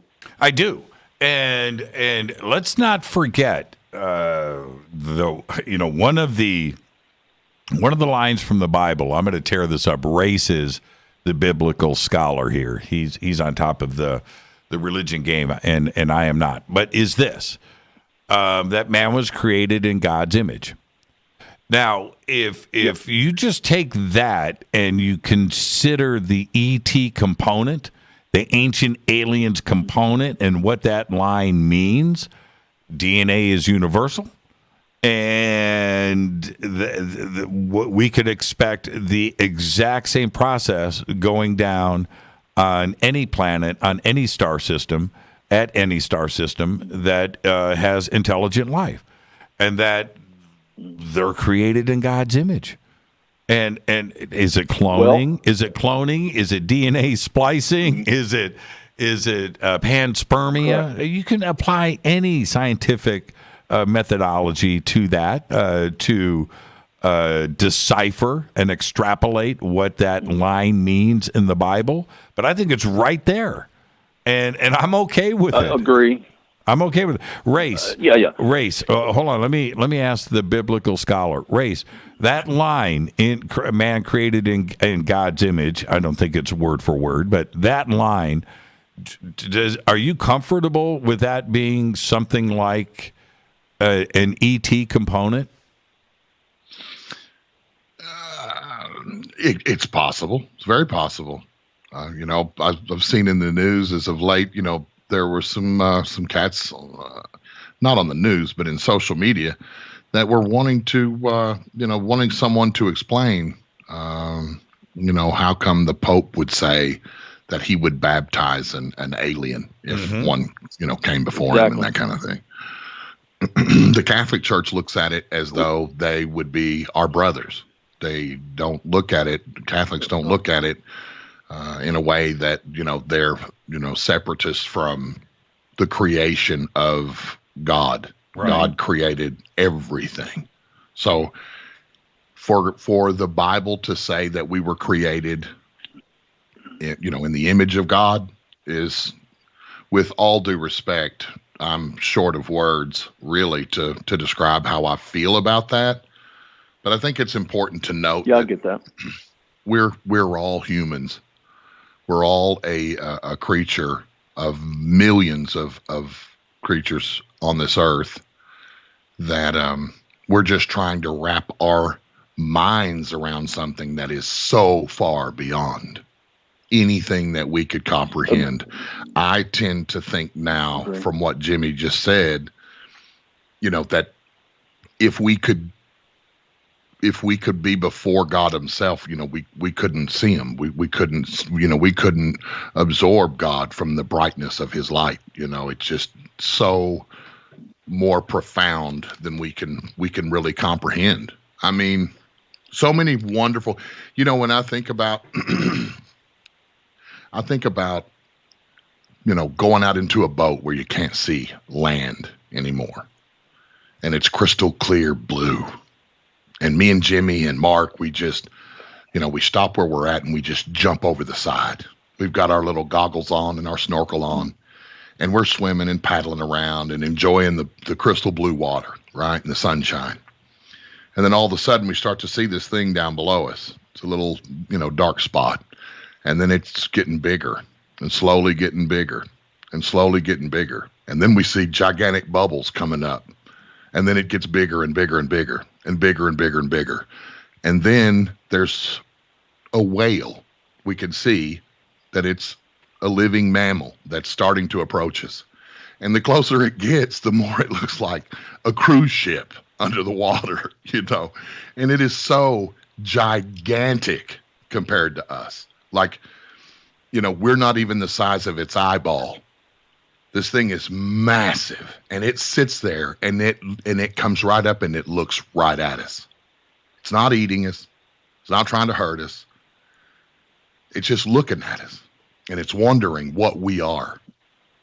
And we're looking at it, and we got an idea what we call it, but do we really know what it is? Because many of these creatures have lived on this earth so long that they've literally come out of the ocean and onto the land only to turn around and go right back into the sea and live in the sea. And when you think about that, We just seem to be these really little tiny things, like Edgar Mitchell talked about when he turned around and looked back at the earth and how insignificant and tiny and minuscule he felt. God is something so profound that a book could not tell you what he is or she is. This is a connection, spooky action at a distance. We're tethered to it in a way that I'm not sure that all life in the universe, has that tether. I don't know if ants have that same tether or if a bird has that same tether. But I know that we don't need anything other than to realize that sentient life on this earth recognizes sentient life. And if you can't love it and cherish it, you'll start to head down the road we're on now, I think. Yeah, that's a good point, Race. That's a good point. I agree. Hey, Mark. Happy Yeah, Halloween, sir. man. Yes, sir. Happy Halloween. I'm gonna dress up like a fire chief this year. Oh, I'm going to let you know, Race. Mark is an It's already agent. have a uniform. Mark's an agent of the CIA. He's been calling into the show for a while, and Mark is in law enforcement. He's in law I want to ask enforcement. him a question. I want to ask him one question before he goes. Mark, what did you think of The Mandalorian? Did you get to watch that series, The Mandalorian? I have not. No, I have. That's on my queue. I have not watched that yet. Oh, get down that road, because if I had my way, if I worked for Disney and I could make that decision, I'd say, man, let's put Jon Favreau into the driver's seat. Let's move everybody out of the way and let's go ahead and put him up front, because I think he could restore Star Wars right back to where its essence from where it came. So check that out for sure. Yeah. Hey, Mark, you're banned from the show. You're banned from the show. Okay, you can get back to me after you've watched all seasons of The Mandalorian, and you got to binge it. You got to binge The Mandalorian. That's it. You're in the corner. Don't do that to me. I'll talk to you. I won't sleep all night now. Happy Halloween, Hey, Mark. Thanks. Enjoy your weekend. Talk to you later, guys. Bye-bye. Talk to you. And normally when Mark calls in, Race, he we go guitars and he plays a little trivia with me, and it's really great. And so tonight the Fadernauts got another side of Mark that hasn't happened in many years.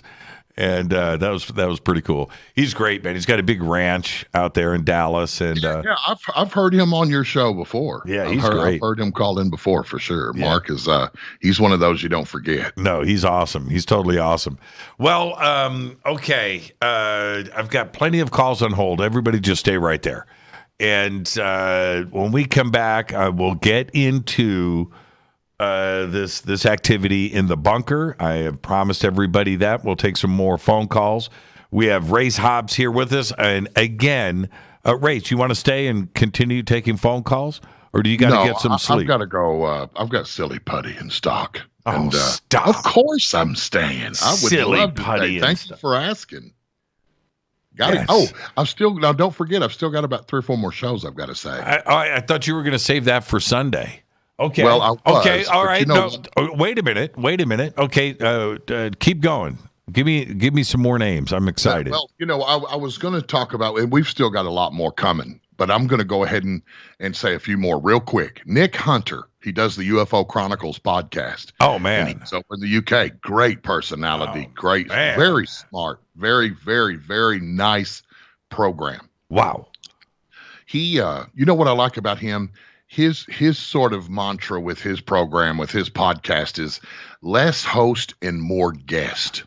And I've always respected him on that level because,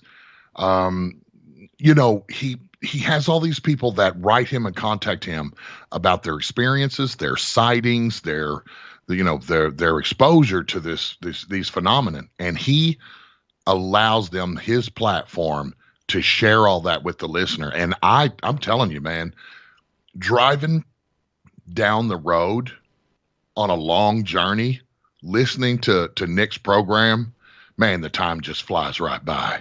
It is a really good program. So he's coming to us all the way from the UK. Got a guy named Dan Terry coming, former law enforcement officer, and he does a show called Most Haunted. We're going to resurrect that and be working with that right here on the X. And then I'm going to drop one more guy I worked with years ago, and you know him. His name's Ben Hurl. Oh, you got Ben Hurl coming over in Australia. Oh man. Yeah. So he and I are working on a show called Unexplained Phenomena Australia. So Ben Hurl's going to bring it from the land down under. And I think between Los Angeles and Australia to New Zealand to the UK, back to, sleepy little Fort Smith River Valley here, Kansas City, Missouri, we're going to cover the planet. That is, that's almost too much, to wrap my head around. That is a lineup. That is real programming. That gives you the tools to do exactly what you need to do. That's 3 names short, 3 major A-list names that we're not mentioning yet, that we're not telling you yet. 3 big ones that have committed. They have committed and they are coming. And that's 3 weeks worth of work, Jimmy. That's incredible. Well, you know what they say, Race? Where Race Hobbs go, we follow. That's what they say. That's what they say. I heard you say that for sure. Man, that's what they say, Race. Let's take our break right here. Our guest tonight, Race Hobbs. This is Fadernight. It's open lines. I've got lots of calls on hold. We're going to get to that. And as promised, after the break, I'm going to tell you about the ghost in the bunker. It's Fade to Black. It's Fadernight with Race Hobbs. I'll be right back.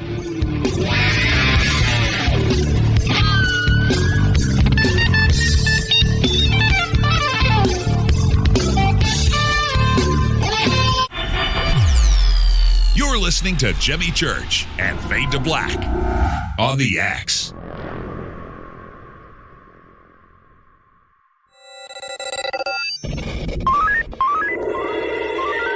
Way out here, we listen to Jimmy Church. You're listening to Fade to Black. Always on the edge of the hottest alternative talk. Jimmy Church with Fade to Black.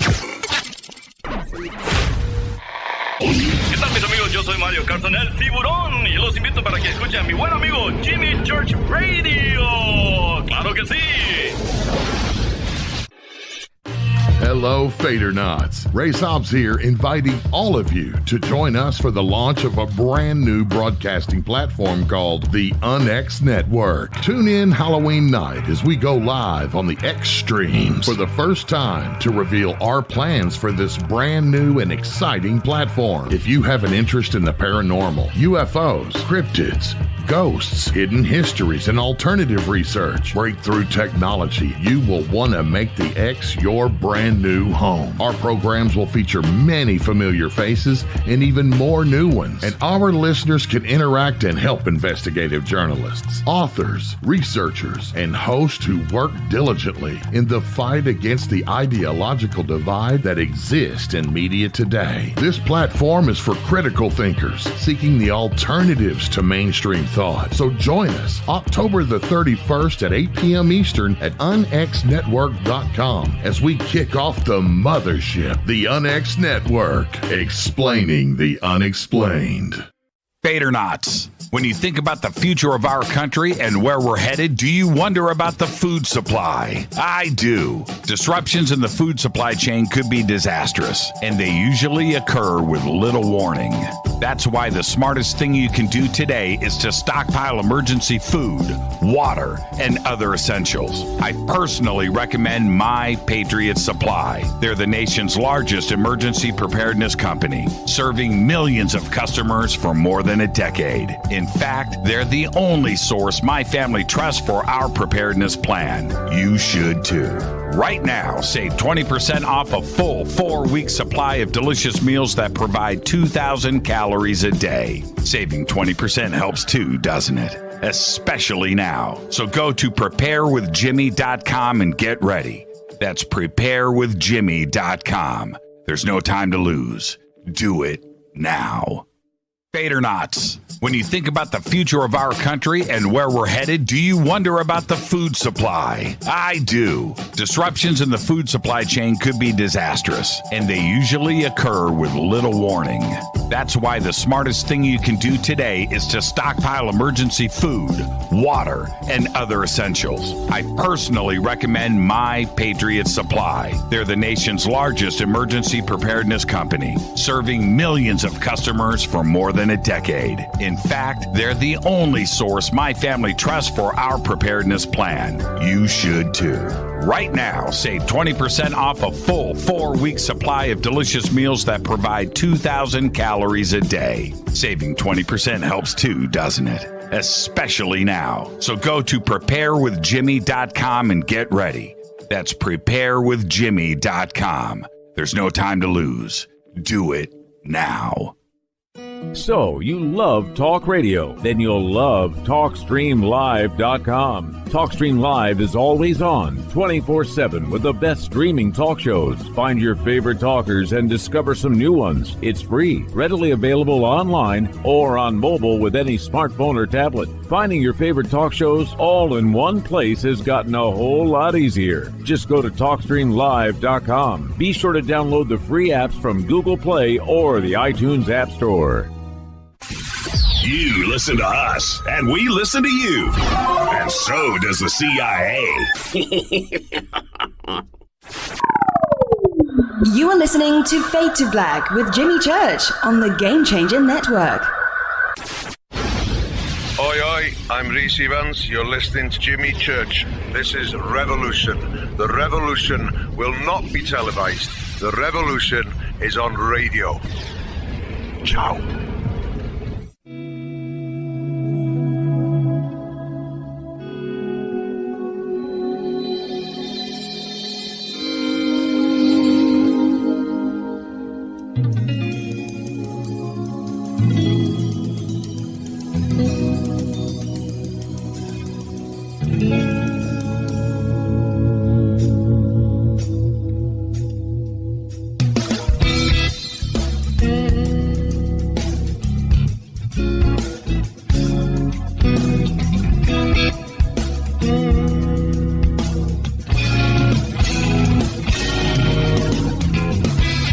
Welcome back. Fade to Black. I am your host, Jimmy Church.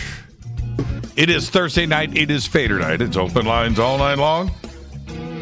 747-228-2051. And it's not just any Fader night because it's Halloween weekend. We've got a big event kicking off Sunday night, which is the big launch party for the UnX Network. And my co-host tonight, I'm actually using those words, Race Hobbs. And so, Race, I called you today, and or I think you called me. No, one of us called each other. But all I know is I panicked and said, dude, I've got a ghost. And I want you to confirm to everybody that was the first words out of my mouth. First words, yep. I got a ghost. And so this is what happened to everybody today. And I'm going to post, let me get this up in Twitter. So everybody understands. Hey, man, look, man, you got to help me get our Twitter up, man. Like, you are the Twitter godfather. Have been since day one. You got to go. You Fadernauts out there got to help us, man. I think I've got like 90 people on the UNX DB. Okay, but when did you launch it? A couple of days ago. Okay. All right. Let me get this picture up. And I know that many of you have seen The Bunker, but this... let's see here. Hold on for a second. Let me make sure I've got the right image up first. And in alphabetical order, it would be this. Okay, all right. Okay, so that is the image of the end of the bunker to my right. Okay, so if you're looking at me right now speaking on the microphone, to my right is that board and the I Want to Believe poster. The gray board that you see there, that is probably weighs about 100 pounds.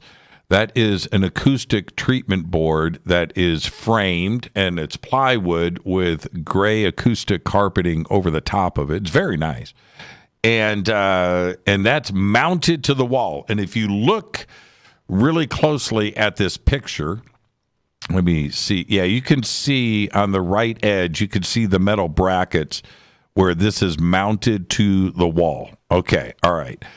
And now there's the I Want to Believe poster. That I Want to Believe poster, which is hanging right here to my right, that is mounted on foam core. It's a 1/4 inch thick. Had it done at a frame, an art framing place. And I got the poster. I had it mounted to foam core. And the poster place on the back of the poster, on the back of the foam core, mounted a little plastic hanger on the back with foam core, double sticky, that and so you can hang it. Okay, so poster's hanging, it's up. And this morning, I come into the bunker, and that poster is down behind the laptops. It had fallen. And I'm thinking, that's impossible. It's got a screw that is mounted into the wood, and then it's hanging on the hanger. How did it fall? I thought the screw fell out. So I walk up and I look, and if you look at the picture, and if you blow this up, you can see down in the left-hand corner, it's now been damaged. It's dented in the lower left-hand corner. But anyway, so the poster's down, and I look up, and the screw race is still in the wood. So the screw didn't, which would have been impossible.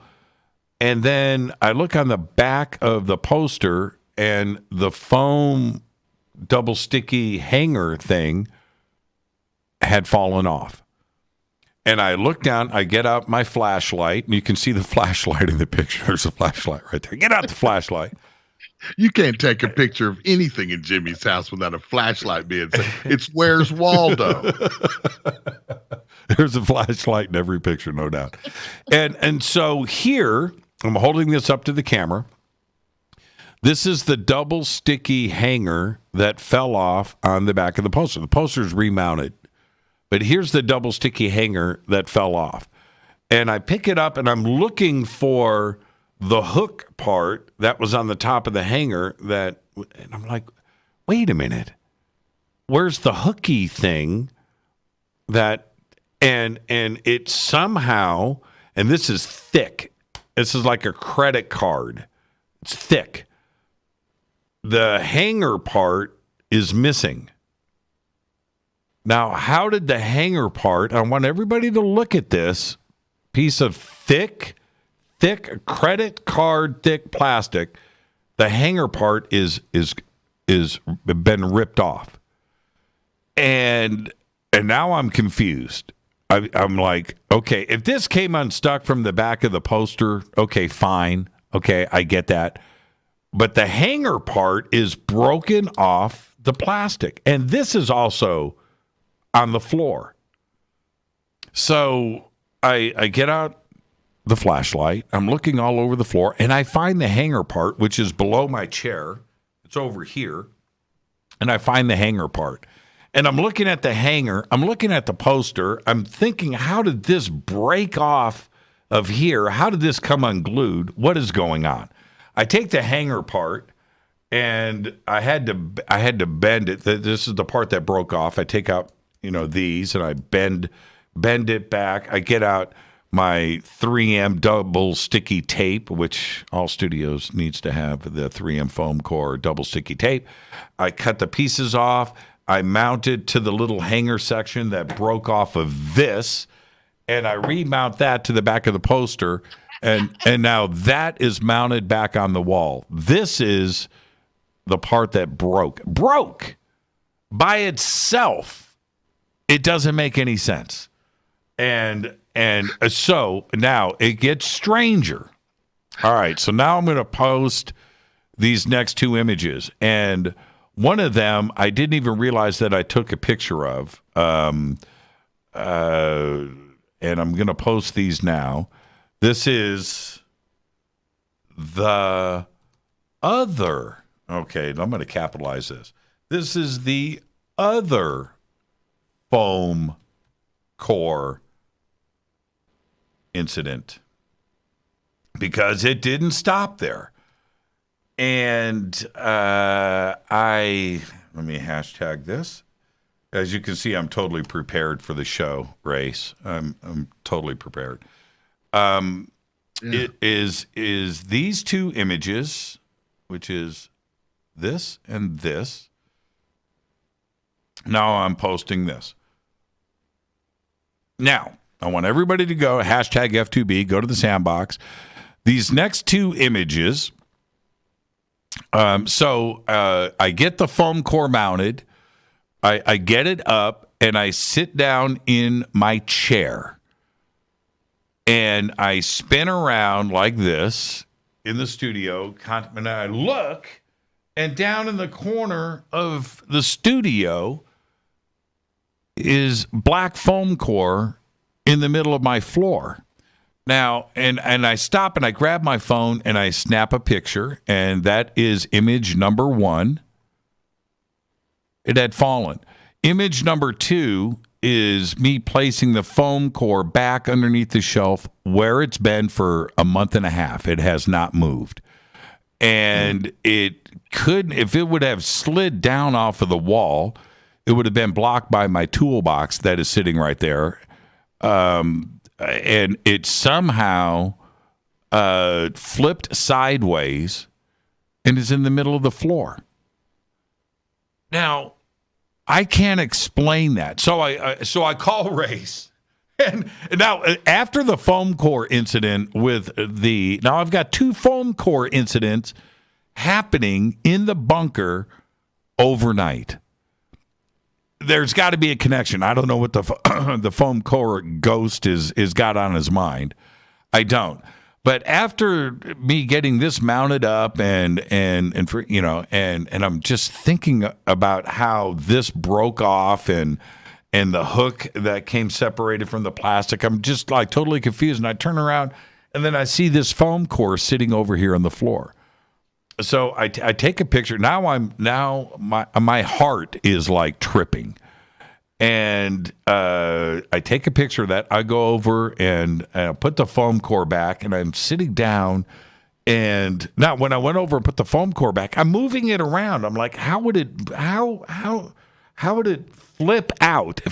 turn sideways, and land out on the floor face up? And I'm contemplating all of that. And then Race calls.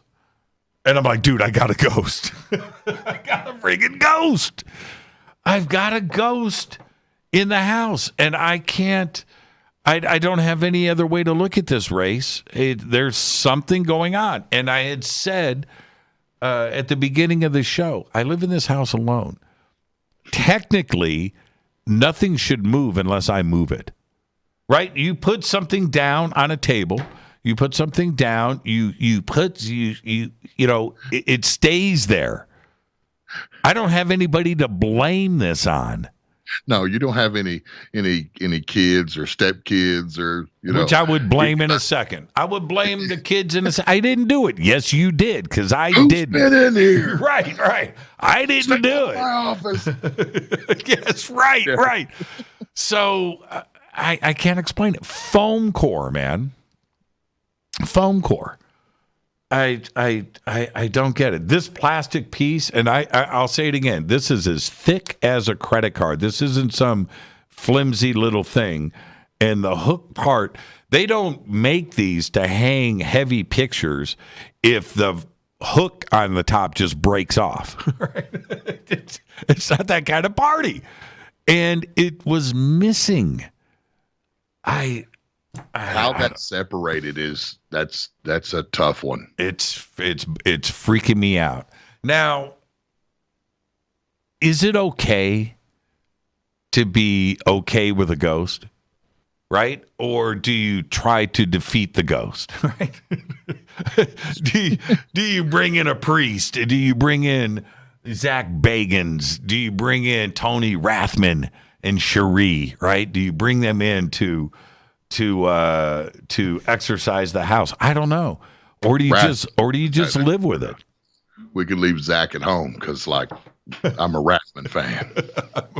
Tony Rathman is that guy is him and his team. All of them, they're all the EVPI team is amazing. So that's who I would lean on for sure. You better call them. Well, what do you do? Do you just live with it? Well, unless refrigerators start moving and scissors start helicoptering across the air, I don't think you have really too much to, I mean, those are light things. Those are, I don't think you might get a paper cut. Lock up. I need to lock up the Fiskars is what you're saying. You need to keep those things duct taped down. Nice little strip of gray duct tape. Yeah. Some Velcro. Oh man. Yeah, it's you were tickled for sure. You were when I call you and there's no hello or hey Race, how's it going, or it's straight out of the gate. I've got a ghost in this house, Race. I know it. I got a ghost, man. I do. I've been hearing things, and there's a little thing that, and again, I'm always dismissing this stuff, but about a month ago, I'm watching TV. It's after the show. You remember, I'm alone, right? And you just see something out of your peripheral vision, and you look, and it's and I'm like, okay, all right, man, I'm just freaking myself out. That was my hair. That was some lighting, and it happens again. And you look, and it's man, you're hearing things. I got a ghost. I got to get comfortable with it. I can't freak out. It would be nice if you maybe had a female roommate around to help validate the situation, because like we spoke about on the phone today, women, man, they for the most part, their emotional prowess is in effect at all times. And, if they see something out of the corner of their eye, like you were just talking about, that's a ghost. You know what I mean? Almost every time they'll feel it. They will feel it with that emotional register. And it's a done deal. For us, we have to drop a concrete block on our foot before we know that the block was ever even in existence. Yeah, that's right. And I go back. You know what? I've got calls on hold. Let's go after. Yeah, let's see who's up next. Hi, you're live on Fade to Black. Who's calling? Hey, Jimmy. This is Nathan in Ohio. Hey, Nathan. How you doing?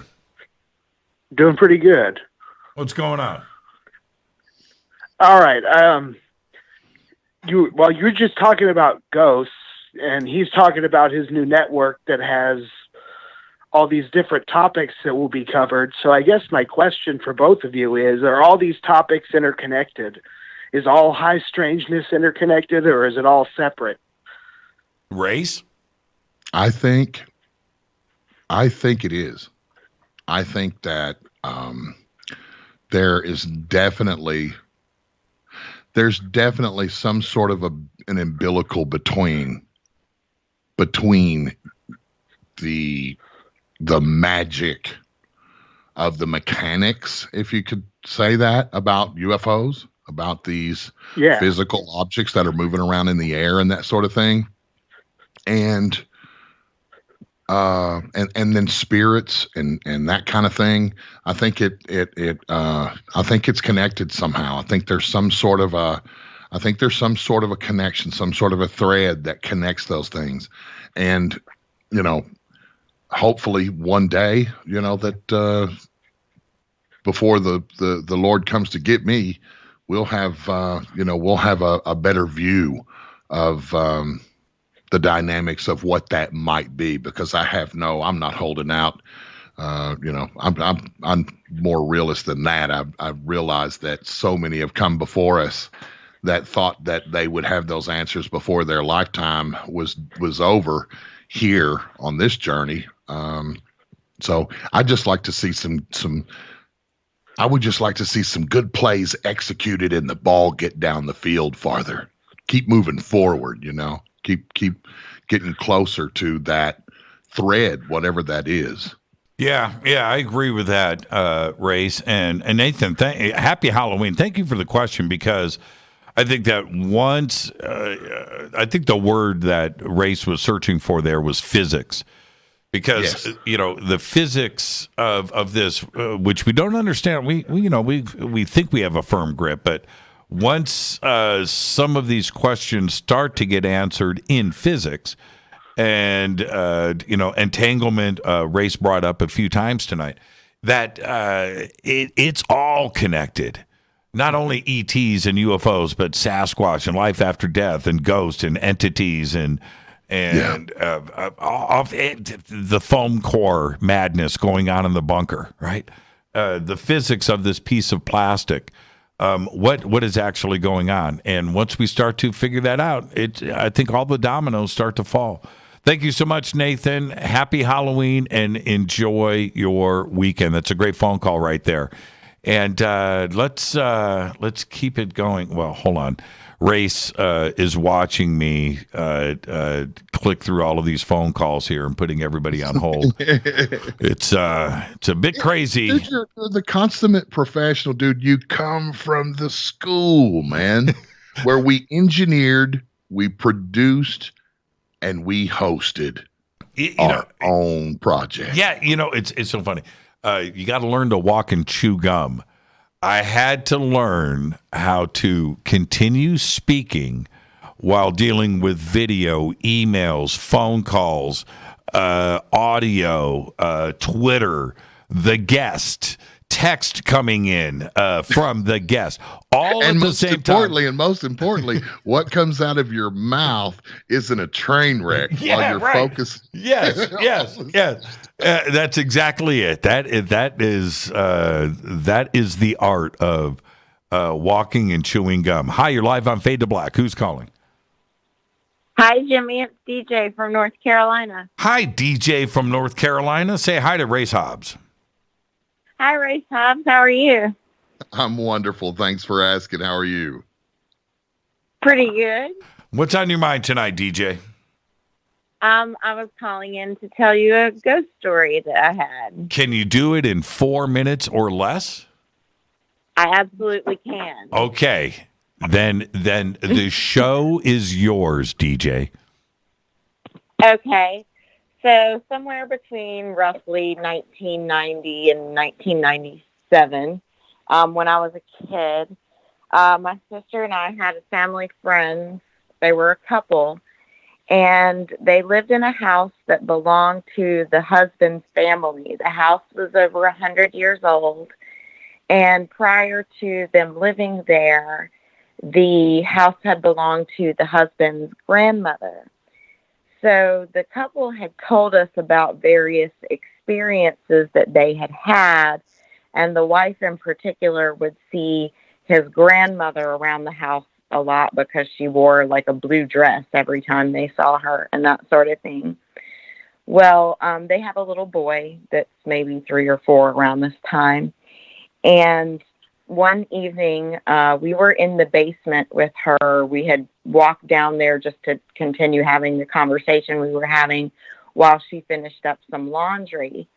And all of a sudden upstairs, the son and the husband were just like wrestling and causing all kinds of racket and whatnot.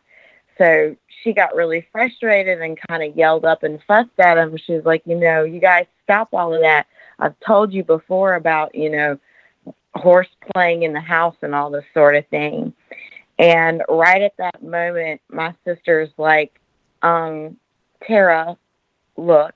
And she points at the window, and the woman's husband and her son were outside playing. And to this day, we still don't know what the terrible racket was. Did everybody see the kids playing? Yeah, me, my sister, and the mother of the child. All three of us looked over and clearly saw the husband and the child. There's no way, because they were way out in the yard by a tree playing. There's no way they could have run in that quickly and run out. They lived way out in the country, so it wouldn't have even been possible for a neighbor or someone to have been playing a prank. It was just, there's no way that anything could have or should have been making that noise except something supernatural. That is so cool. That is so cool. It sounds like at a race, it feels like time vortex, time slipping kind of thing going on. What do you think? Yeah, I would agree with that. I would agree with that. Some sort of yeah. That's just a good way to call it. Jimmy, you got all the language, right? Man, you got all the terminologies. Yeah, as I click on the mouses and the meese and navigate my way through the show. Hey, DJ. Happy Halloween. Happy Halloween, Jimmy. Enjoy your weekend and have fun and don't give away too much candy. You got to keep some for yourself. Okay, you too. Have a great weekend. And that reminds me of, Race, I've got about a minute. Years ago, this is a long time ago, I had a caller that told us this story. Now, I'm just going to give the short version of this before the break. She's on vacation with her family, and they're at a rest stop, and they go to have lunch, and they're at a picnic table.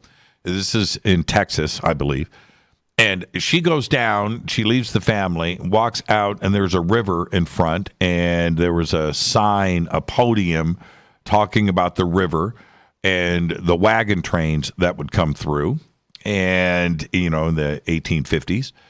And she looks across the river, and she sees a bunch of wagons and a campfire and people and dogs and horses and cooking and all of that. She's like, wow, this is so cool. So she turns around and goes to grab the family. You got to come down. You got to see these actors across the way, this wagon train thing. It's really cool. And she gets the family. They go down, and it's gone. There's nobody there.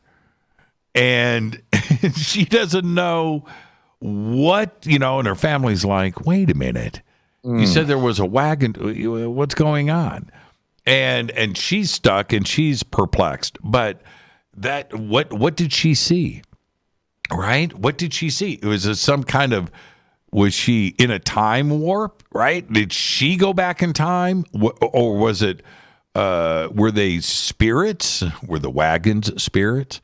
I don't know. But I always find it interesting when I hear those kinds of experiences.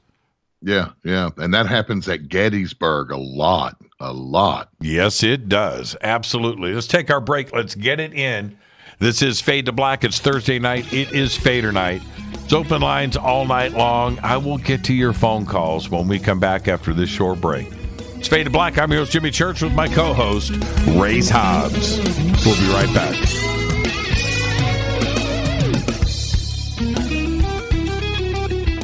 Hi, everybody. This is Rob Halford, the Metal Guard, on jimmychurchradio.com. Your 1 million gigawatt paranormal powerhouse, UnX DB. Why is it we're not very good with our health regimen until it's too late? We don't put oil in the car until the engine blows up. When the body's out of balance, your health is not so good. Give your body some love. Log on to wtih.com. That's wtih.com. Try our Life Change Tea, which cleanses you from harmful intruders. A clean colon is one of the ways to bring the body in balance. We also carry organic supplements to help you get where you need to go. So do your body a favor. Log on to getthetea.com. That's getthetea.com. You can even visit our sales page to save some dough. Does anybody call money dough anymore? Anyway, if you're looking for short, helpful health tips, go to YouTube and punch in Health Matters Now. That's Health Matters Now. So, log on to getthetea.com, shop, get balanced, then learn some cool tips at Health Matters Now. You'll be glad you did. That's getthetea.com. This is Jimmy Church of Fade to Black, and I only drink Fade to Black blend coffee from River Moon. Just click on the River Moon Coffee banner at jimmychurchradio.com. Promo code F2B blend. This is the only way forward. This is Fade to Black. Make contact. When you're in the house for longer periods of time, you can see them flying or running across the floor. Ooh, yuck. They're unhealthy, gross, and disgusting. Bugs. I loathe bugs. We keep a clean home, but occasionally bugs show up. Well, I found something that is tougher than bugs. Orange Guard. On contact, it kills hidden bugs, including ants, roaches, and fleas. Plus, Orange Guard is a residual repellent. All of the ingredients of Orange Guard are on the FDA generally recognized as safe list. Orange Guard may be used around food, humans, and pets. It comes with a 30-day money-back guarantee. Orange Guard. Available at orangeguard.com, Whole Foods, and Ace Hardware. Gold loves chaos, uncertainty, and disarray. History shows us what gold does when people aren't sure about the government, the stock market, their jobs, or their retirement savings. Our national debt is skyrocketing. Gold and other precious metals are a defense measure against inflation and a stock market that might take years to recover. So what can you do right now to protect yourself? Call United Gold Group. We offer gold and other precious metals delivered securely within 72 hours. Are you worried about the stock market? We can also help you set up a real gold or silver IRA or a 401k. Safe and secure. United Gold Group makes gold ownership affordable. Call now and get up to $2,500 in free gold or silver with a qualified IRA. Call 800-753-8534. That's 800-753-8534 or visit unitedgoldgroup.com.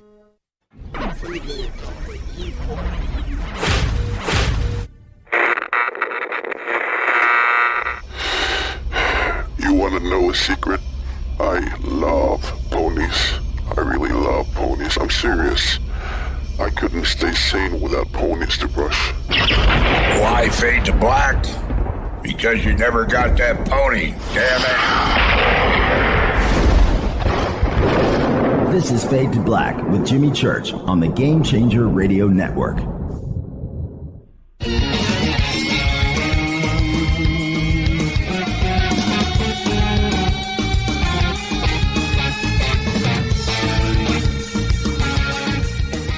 Welcome back. Fade to Black. I am your host, Jimmy Church. Cleared my throat on the air. That's Broadcasting 101 no-no. You're in school. You're taking your first test. What's the one thing you do not do on the air? Well, it's A, B, C. Clear your throat. You never do that on the air. Have you ever done that, Race? Slipped up? Of course. Yeah. Of course. Yep. More times than I want to admit. I got to be honest with you. Man. That cough button is there for a reason. I'll tell you what else is here for a reason, and that's that River Moon coffee. Man, there would be no Fade to Black without River Moon coffee. That's a fact.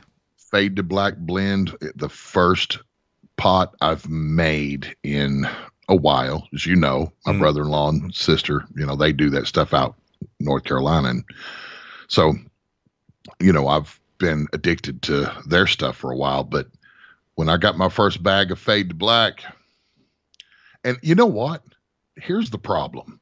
When I have it and I hear that commercial, that spot you did, I'm compelled to start trotting toward the damn kitchen, man, and get that pot going.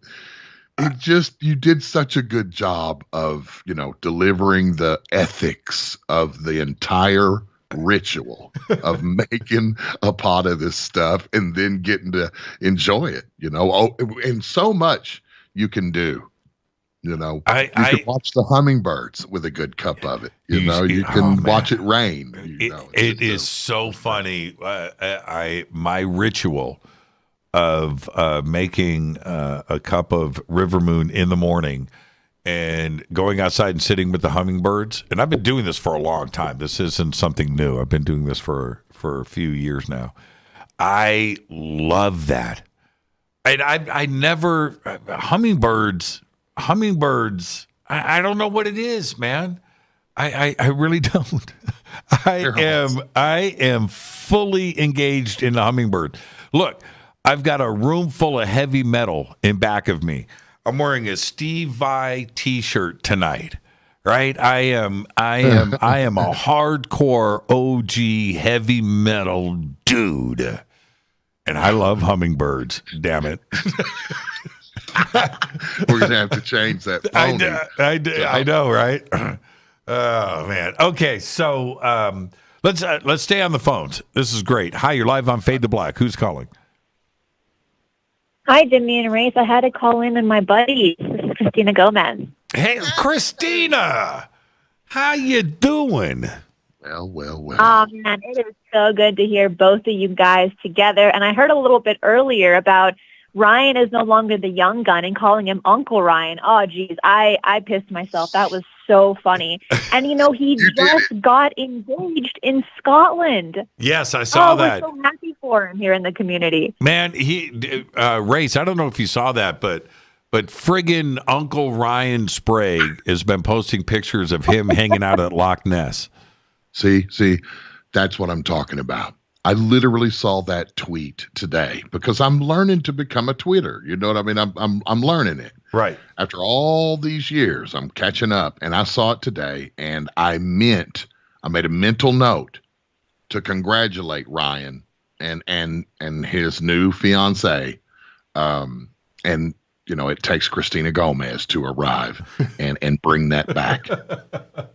They're connected, man. With some great stories. I mean, I can get that it didn't come up, but it's so awesome. And then also him being a part of the UnX with the rest of us. I am so excited, guys. Seriously, this is going to be incredibly fantastic. And I have mentors like you both to where it's a lot easier for me and my generation and those that will be coming after me to be able to have these podcasts and have these kinds of conversations when both you and Jimmy, you had a hard time when you first started. People didn't find it interesting or give you that much credibility as they do now. And both of you have such a strong audience that really back you up and the information that you provide them. Well, you know what they say, Christina, he who laughs last, right? And so Race and I doing this for as long as we have, and others, we brought up Jim Mars earlier tonight, or John Anthony West, or Stanton Friedman, and of course Linda Moulton Howe. Richard Dolan isn't actually technically in that crew. Richard Dolan was the young guy. Richard Dolan will tell you. I mean, we have such great respect for him today. But there was a time when nobody knew Richard was the new guy in the room. Jimmy, when we started, when our interest began in this and we actively started to exercise it, Richard Dolan wasn't even in the picture. No, Richard Dolan was writing resumes. Yeah. Yeah. Well, we all got to start somewhere.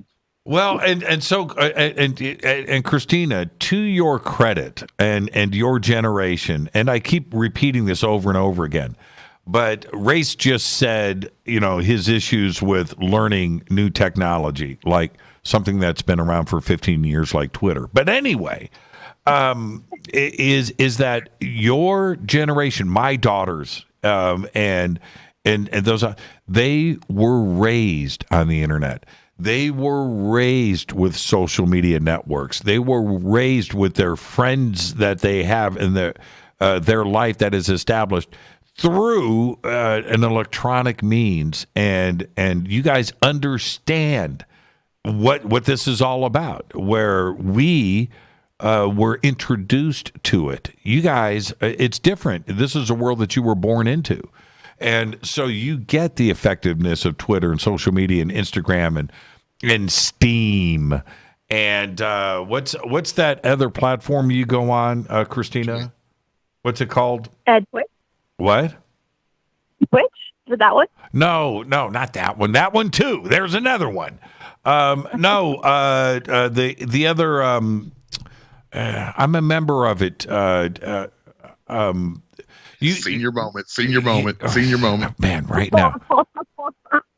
You say it at the end of the show. We're going over to after the show. Patreon. No, not Patreon. Rumble. Rumble. They call them all out. Your other social media thing where everybody gets together and you've got your little character and you engage. Facebook? Oh man, that's it. She's messing with this race. She's straight out. No, I don't know what you're talking about. Christina, there is another platform you guys go to and you have your image. You can create your avatar and you Discord. What? Discord, man. Just name them all, man. Yeah, we'll get there eventually. Yeah, name them all. Yeah, Discord. See, Race, have you ever been on Discord? Leave me alone. Yeah, exactly. And so check this out. So I start playing this video game, this E.T. video game. You can only play it on Steam it. And so I post on Twitter that, I've got the Steam account and the amount of kids, dude, my respect for you has just gone through the roof, man. Church is on Steam. And I was like, and I'm just so new. I'm learning it. And, but yeah, there you go. Christina, we are so excited and thank you for being a part of UnX. This is going to be a great ride. It's going to be so fun for you.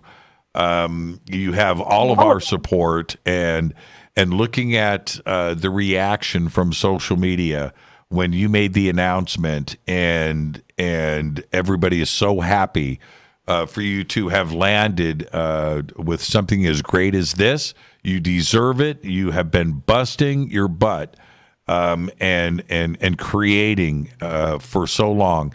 You are a content creator.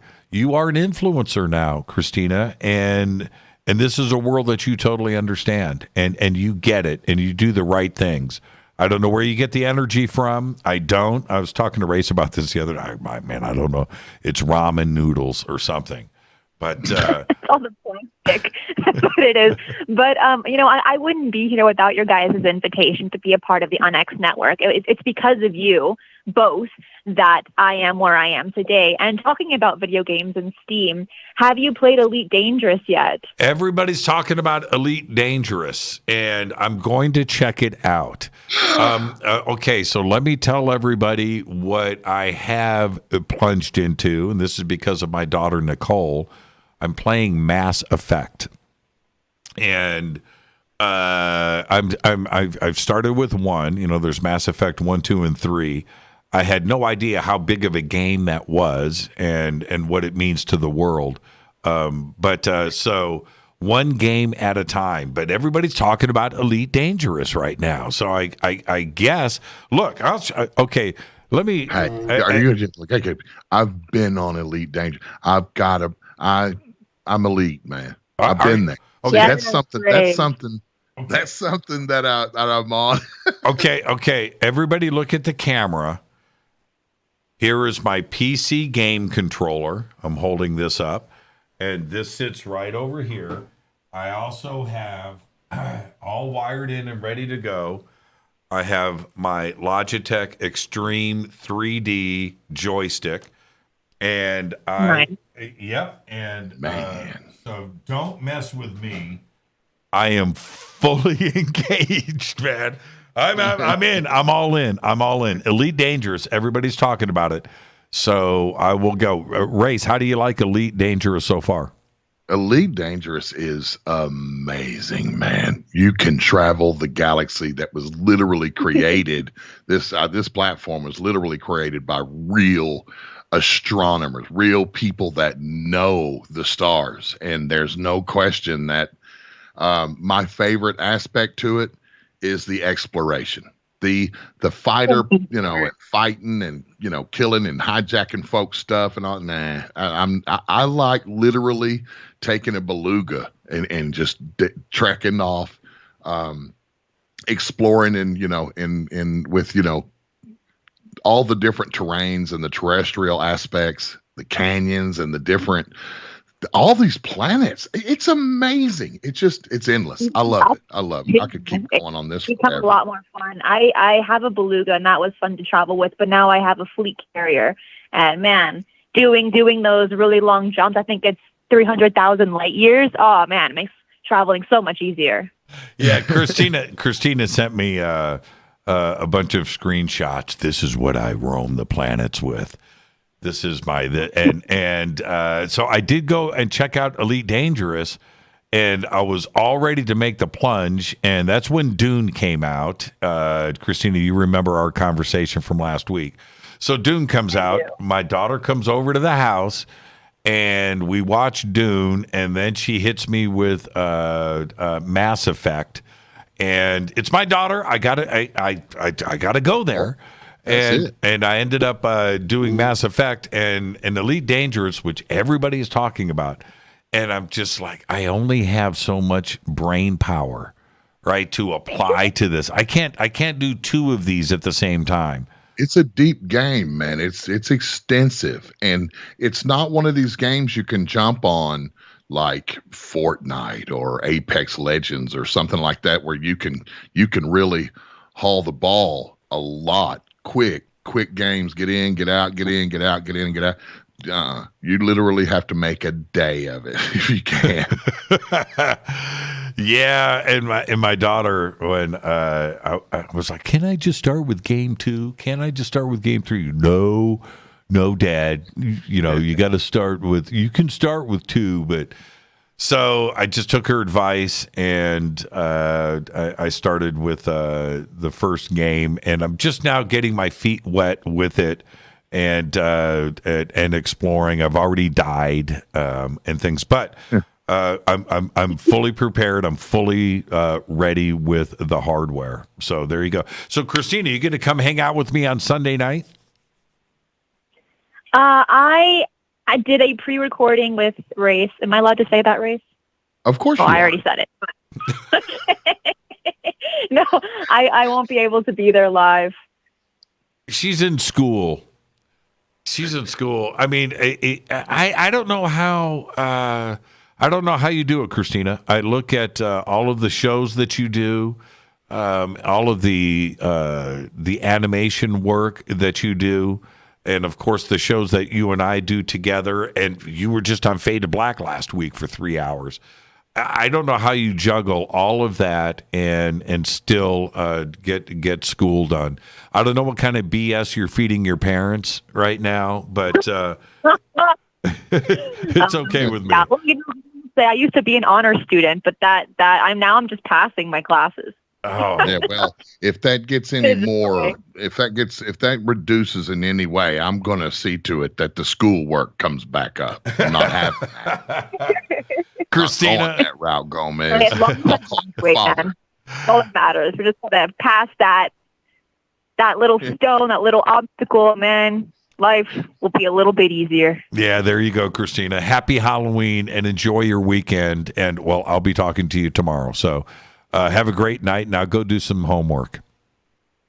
All right. Bye, Jimmy. Bye, Race. Have fun the rest of the night. Oh, and happy Halloween. Happy Halloween. Christina Gomez coming in tonight. Thank you, Christina.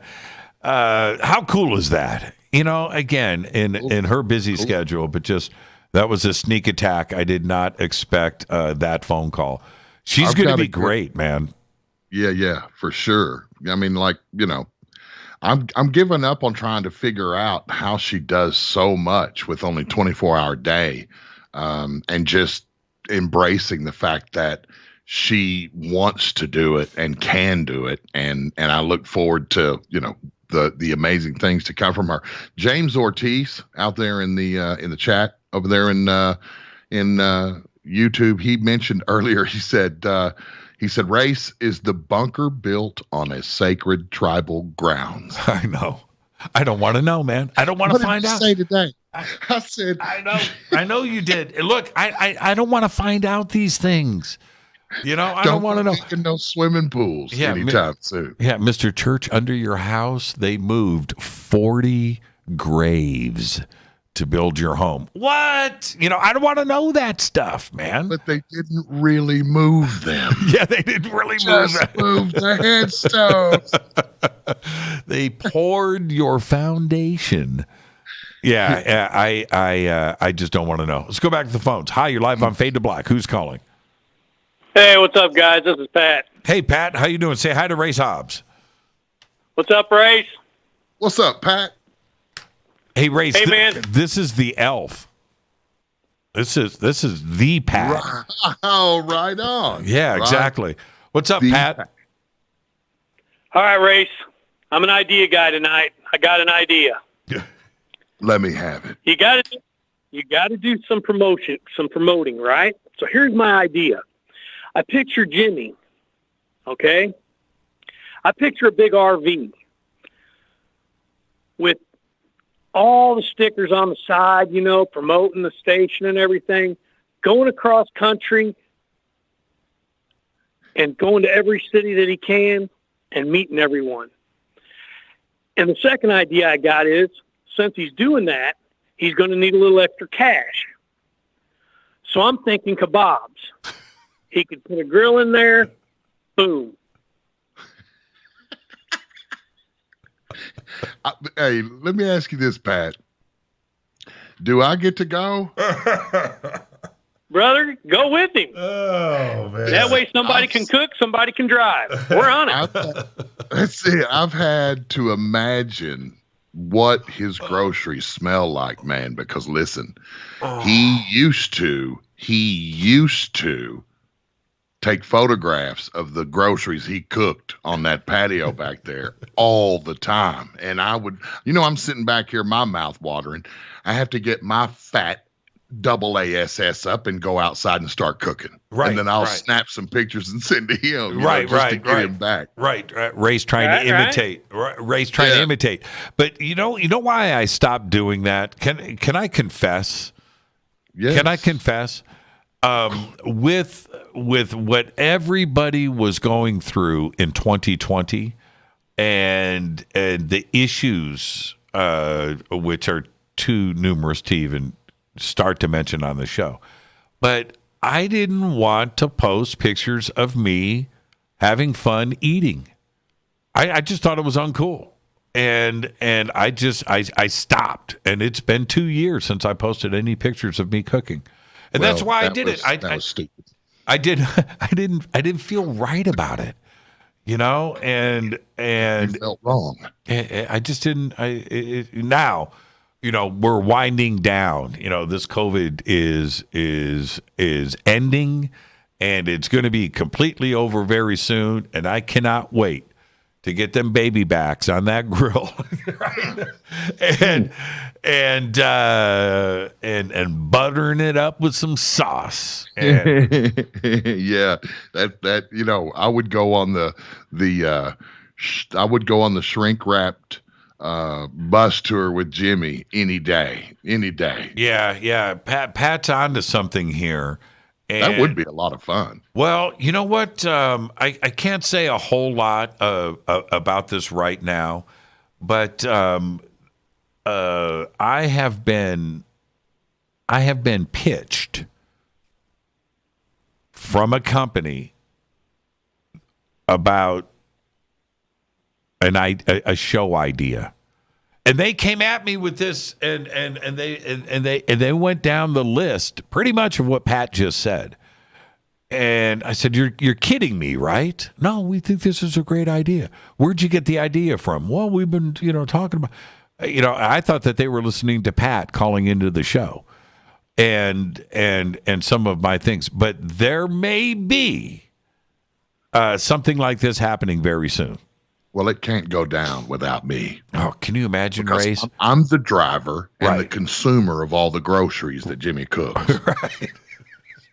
And here's the And other. I'll do it on camera. I won't feel bad about it. I'll do it on camera. Yeah, I have all of the motivation. It's the cooking, it's the fun, it's the ceremony of hanging out with everybody and going through all of that. Right. But it's the hardware too as well. It's the videos, the night vision. It's telescopes and binoculars and flashlights. You got to have a lot of flashlights, and I've got all of that stuff. But it's about what I enjoy, right? And that would be a lot of fun. And I just think that if I would enjoy it, I think everybody else would too, right? It's a good time. Yeah, I agree. That's a great idea, Pat. Hey, Pat, happy Halloween, my man. Hey, whoa. So we're not, hang on, man. Okay, so I can pencil this in, correct? I mean, is this a yes or no? I kind of need some kind of, call on this. Oh, man. I think that there are the pieces to the puzzle, Pat. I can't let everything out of the bag. I think that you have to use your imagination a little bit. I think that all of the ingredients to make this happen are there, and there is some influence here that can make it happen. And that's all I can say right now. And that's a lot. So I'm still in maybe land. No, Pat. What do you want? What do you want from me, man? You want the email to the network president? Do you need confirmation? No, just some samples is all I'm asking. Hey, Pat, happy Halloween, my man. Thank you so much. You're You the too, absolute guys. Have a very good best. one. Right on. And Thanks, he's one of my favorite people in the whole world. I was talking about. I've got a million calls on hold, so everybody just stay right there. I was talking the other night about this sighting that I had with Skunkworks and this plane. Race, do you remember when the U2 flew overhead? Yeah, I was on the phone with you. You were on the phone with me. That was the craziest. Yeah. And so this is the deal. What I didn't have then when that U2 flew over, I can only imagine the stuff that I said to you on the phone. It happened so quick. But anyway, I've got big binoculars, and those big binoculars are a great idea for certain things. You need those on a tripod. They're too heavy. You can't move them, and so forth. And you need small binoculars. So I've ordered it small. And so I went and I got a bunch. I got 3 pair to start, but I'm going to hold this up to the camera. Look at this. This is one pair. This is a pouch. There are a pair of binoculars inside of this thing. Now check this out. Look at this. It's like, bam. Look at this. Tiny little binoculars. And now these are full power, right? But look how tiny they are. So you can take these, focus immediately. I went out and tested these yesterday and today. But now I can look at that U2 as it's flying overhead. I can see it. The fighter jets, the UFOs, the hummingbirds. But these tiny little, look at that. So this is what you need in that RV, right? You need stuff like this. And I've got it. And I think it's a great idea. Pat's onto something. And Pat's not the only one that is thinking like this right now. So there could be something pretty exciting in the future. And I'm just saying that the wheels are in motion, literally. So, man, Race, can you see these? Look at these little guys. I can. Yeah, those are dandy. Man, and look how they unfold, right? And look. Totally cool. Nice. These are really cool. Cheap. It's not like what you're thinking. I'm going to take a quick break. This is Fade to Black. Race. You going to stay right there? I am. That's what I'm talking about. Race Hobbs, Fadernight. Open lines all night long. I've got a lot of calls on hold. But when we come back, I'll make sure that I get everybody in. We didn't even hear about Race's haunted house. Man, when I said tonight, I had nothing on Race Hobbs. We'll find out when we come back. Stay with us.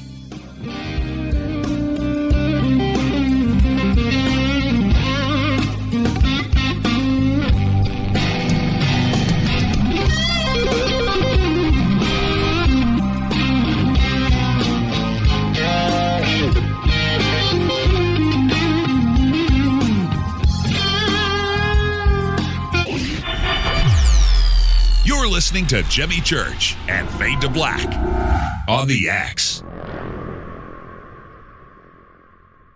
Hey, what up, y'all? It's your girl Vivica Fox here, and you are listening to my boy, Jimmy Church, on jimmychurchradio.com. Despite popular opinion, reading a book will not make you smarter. But listening to Jimmy Church will. This is Jimmy Church of Fade to Black, and I take Life Change Tea supplements every single day. It's what I do. Click on their banner at jimmychurchradio.com. When you take the beans from Central America with dashes of Indonesian and African mixed in and then roast it to the dark side of Fade to Black, you create the ultimate brew of fringe. Introducing the Fade to Black blend from Rivermoon Coffee.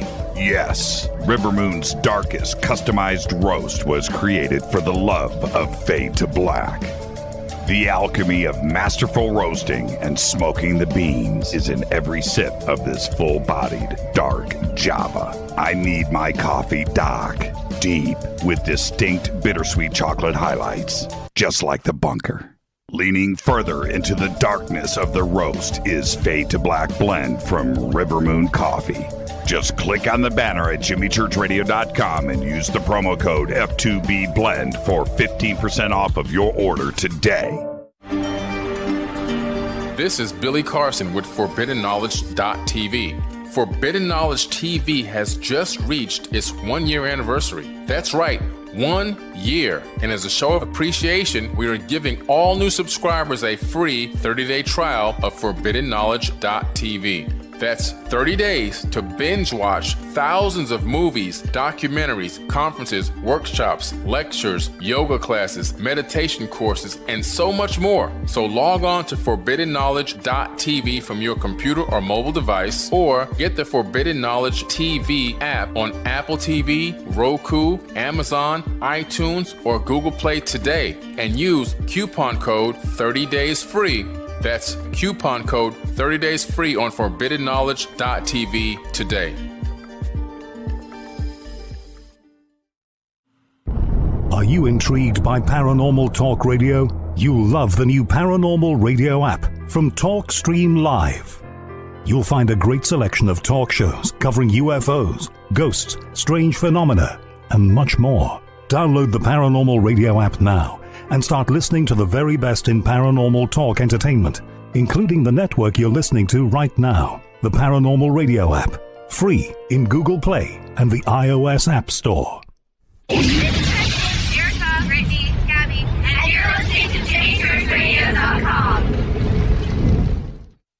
It's not a lifestyle we chose. We were born this way. This is KJCR at JimmyChurchRadio.com.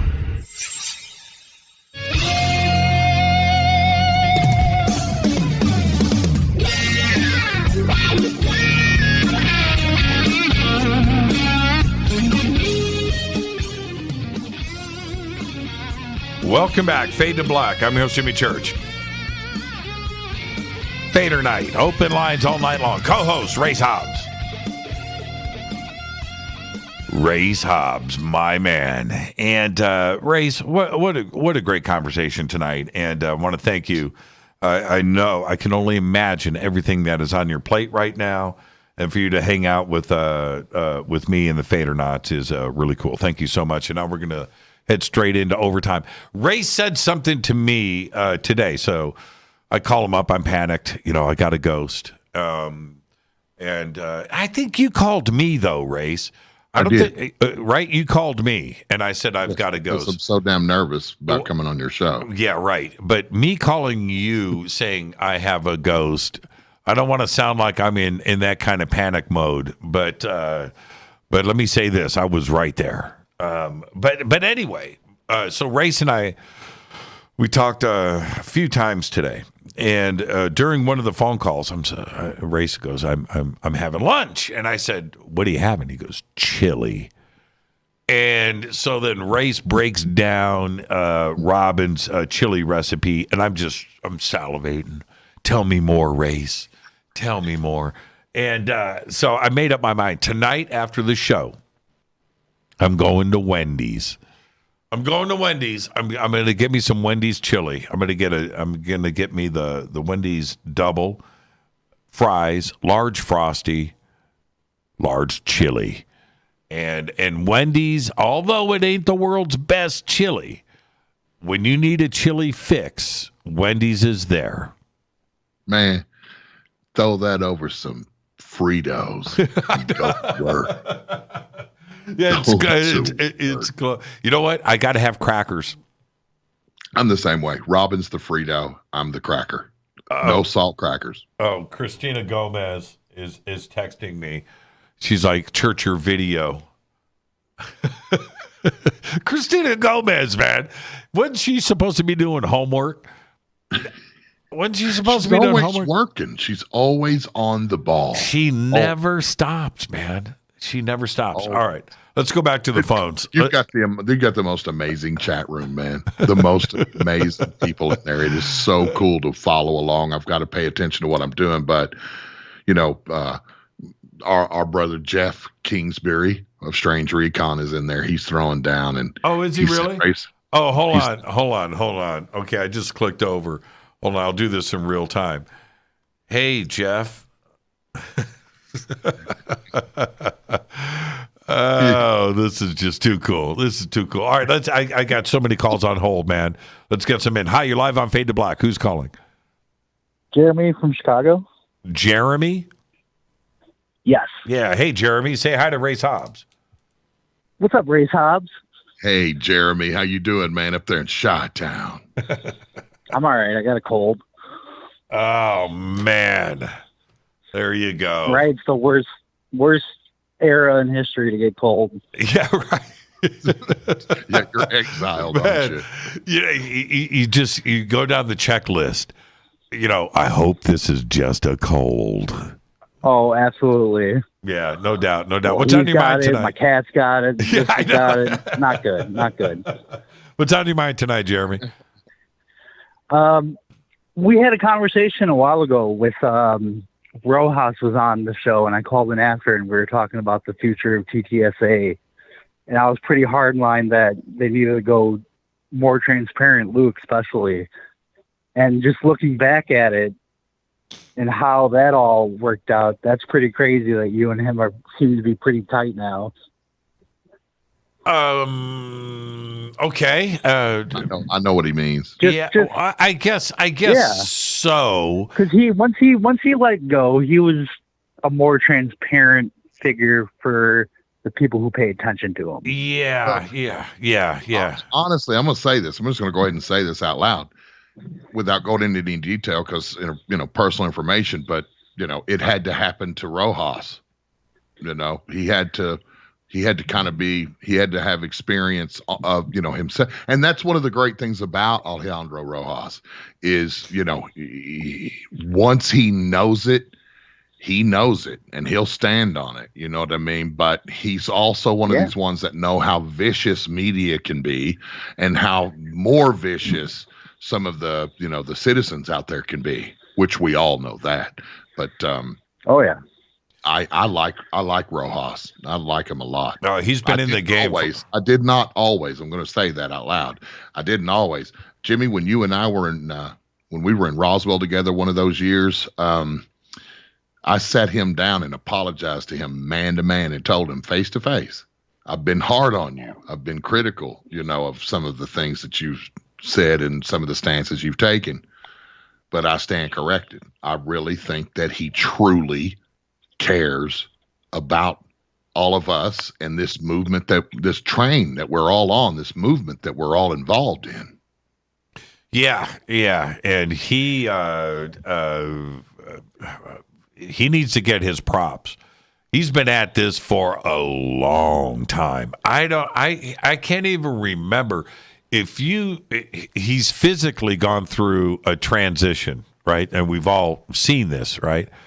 Go back and watch the old Alejandro, right? And think about how many years ago that was. He's been at this for a long time, and most people don't understand how long he's been in the game. He's been in the game for, man, can I say 20 years? Has it been that long? I'm not going to stop you. For sure. Yeah, this is 2021. Yeah, man, I don't even know. Well, it was way back there when he was working with MUFON. He was the spokesperson. That's right. This guy, really? Yeah. He goes back a long, long ways. But the thing is, Jeremy, and you bring up a really good point, and I've got a ton of calls on hold, Jeremy. So I've got to get to those. Oh, I wanted to talk about something completely different, though. Okay, go. Okay, well, I'm a witness. I hate the term experiencer. I think it's so loaded, and you can fit so many things into that category. So I prefer witness. I witnessed two UFOs in pretty close proximity one night, and they're like on my porch, and they were like 6 feet away, and then they did a maneuver where they're 12 feet away, and it was intense, and I relive it almost every day. And there's just like, when I talk to other people who've seen it or who have seen UFOs, there's this disconnect, and there's always skepticism, which is like ingrained. And I was wondering, when you thought that skepticism first appeared, I don't know if Kenneth Arnold experienced a lot of skepticism, probably did, but there's this overriding skepticism where it's prove it to me. And it's not, we're going to listen and respect you for telling you what you saw, even if that's hard in this society to do. It's replaced with prove it to me.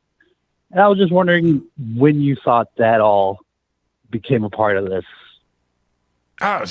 Skepticism has been around for as long as humanity has been around. Yeah. I mean, if you just use your imagination for a second. Prove it to me, skepticism that, UFO people face, I think. There's where, you can show them like a video that it's what you saw, and it's doing something that nothing else does, but it's still not like good enough. It doesn't prove it to them. No, it's not. And you're calling from Chicago.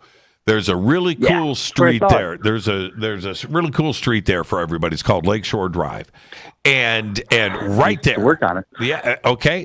Flying saucer lands on Lakeshore Drive, right there, and there are going to be people that don't believe it, and it's right there. We almost and had the Millennium Falcon on Lakeshore Drive, but that fell through with the Lucas Museum. But my point being, if we go back to 3,000 years ago, and you got a tribe, and somebody from this tribe goes around to the other side of the lake and keeps walking and encounters another tribe, and just a little bit different from theirs, and he comes back and says, "Hey, there's a whole nother village right over there. It's a couple of days away. There's going to be somebody there that's going to go, oh, prove it. Come on, man." And there has always been that. And it's never going to change. It's just never going to change. Race, you know what I'm talking about. Oh, yeah. Absolutely. Yeah. Let's and Jeremy, thank you for the phone call. Happy that was very interesting. Yeah, absolutely. Jeremy, enjoy your weekend, man. Happy Halloween. Go back to Lee Tuffy. Yeah, go back Lee Tuffy. Have a good weekend, guys. Yeah, you too. Happy Halloween. Yeah, right on. There is always going to be a skeptic, and no matter what, and you have to. I always talk about protecting yourself, and I have given advice. And who am I to give advice? But one of the things that I have said over the years is don't jump into the deep end of the pool. No matter what is in front of you, don't do it. No matter how convincing it is, don't do it. Protect yourself. The world is not what it seems. Protect yourself, because if it turns out to be something different later, you didn't go all in. And today, Race, with all of the conspiracy theories that are flying all around this planet for whatever reason that you can think of, there's a conspiracy theory around it. And it perpetuates. It's self-feeding, and right now it's okay to social media a conspiracy theory and retweet and share and copy and comment and post. And the next thing you know, the craziest thing is now accepted. And look at something like flat Earth. Right? Now we need to stop for a second. As crazy as that sounds, and we all know it's bunk, but there are those out there that don't believe that, and they've gone all in. Now, with something like the flat Earth theory, that really tells you the extremes that the human psyche can go to, because most of those people are rational, thoughtful, for the most part, well-rounded people. That I really believe that the Earth is flat, and it terrifies me to think that, And I'm sure that I had a lot of relatives, and Christina was talking about earlier, and I wanted to make note of this about how it wasn't so easy for us, because, and literally we lost relatives, like family wrote us off, friends, colleagues at work, jobs. You were the, and then one of the colleagues, the kook factor was well ingrained into society, and it was a manufactured thing, because naturally for us as people, we are skeptical, because that's what keeps us alive. That's what keeps us protected. That's what keeps us safe in a lot of instances. But when someone would see something and they would share that with someone, you don't automatically get a label because you saw something that, you just don't normally see every day. That was a manufactured thing. So, when it comes down, when the rubber meets the road, man, that has to go away. It has to go away. But when it goes away, those controllers that started it are going to think up something else. They thought it up 40 years ago. Right. And they're just waiting on it to hatch. Right. And as good as this feels, and I go back and I think about some of my teachers and instructors and professors and things from the past when this goes back to when I was a teenager, and I would bring up UFOs, and as an adult I'd bring this up. Oh man, that's a career ender. Don't go down that road. And I firmly believed in what I wanted to find out, and I was cool with my chosen career path. But now here we are today, where it's better. It's not perfect, but it's better than it was, where we can safely talk about this in public and not necessarily get the ridicule or the laugh or cueing the X-Files music. And I get all of that too. I do. Right. I do. But it's still not a perfect world. And no matter what happens, we've got Bill Nelson from NASA, making these crazy statements with the University of Virginia last week, and I loved every minute of it. And that's where we are now, where we've got the chief of NASA, the administrator of NASA, saying publicly, hey, NASA's looking for E.T. We are being visited. We've got to figure this out. And those are heavy words. But is it enough to convince Somebody that is always going to be on the skeptical side of the fence? No. And those people are valuable to us. They're there to keep us in check too, right? And you need to be a skeptic yourself. You have to be. I've got stuff falling down in my studio. You know, I got to be skeptical on that. I got to be skeptical, man. I got to be skeptical. I can't go all in. Man, I'll go nuts. I'll go nuts. You've got cameras and you got the right equipment that you're getting ready to employ. So, you know, I'm looking forward to seeing what you catch. Man, I'm not looking forward to any of it. Let's go back to the phones. Hi, you're live on Fade to Black. Who's calling? Hey, guys. This is Trevor Shredder from the suburbs of Chicago. Hey, Trevor. How are you, man? Good, man. How are you guys? Race, how are you doing? Good, Trevor. Thanks for calling, man. Jimmy, you're killing it in the Midwest tonight. Man, I am the Midwest. My name is Jimmy Whitecastle Church, and I will wear that flag all day long. Oh, man. You came from the Midwest. What's up? Can't forget about Steak and Shake. Yeah, Steak and See, that's what I'm talking about. Man, there was, I don't know if it's still there. I was talking to Race about this a couple of weeks ago. Remember, Race, we were talking about Perkins Restaurant? Oh, yeah. Yeah, and Perkins, man, in Memphis. You know what? And I'm going to say it. I'm going to say these words with conviction. It's an upscale Denny's. Oh, man. An upscale Denny's. And Cracker Barrel. See, we don't have Cracker Barrel in Los Angeles. I would. That's so sad. Oh man, I would just kill. You know, it's so funny. Everything on the Cracker Barrel menu has got gravy. You have to order your food without gravy. You're not getting out of there without it sticking to your ribs. Man, I'm telling you, man. Love me some Cracker Barrel. Okay, Trevor, you called me. What's on your mind? All right, so I have a two-part story that happened probably, I think, around 2013 or so. And so the first part, and since it's Halloween, I figured I'd call in and tell you guys about this. So first part is that me and my guitarist at the time were sitting there doing a setup on my guitar. And are you guys still there? Oh, yeah, we're listening to you. Setting up a guitar. Okay, what guitar? We're almost out of time, but what kind of guitar?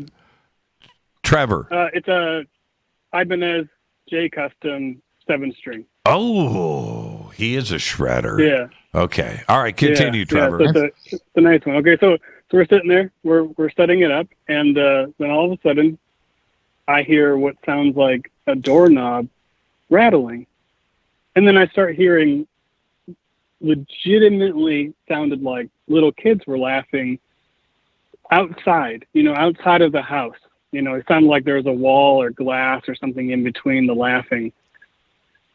And so my rational mind goes off and goes, you know, what was that? I asked my friend, I said, Vince, did you hear that?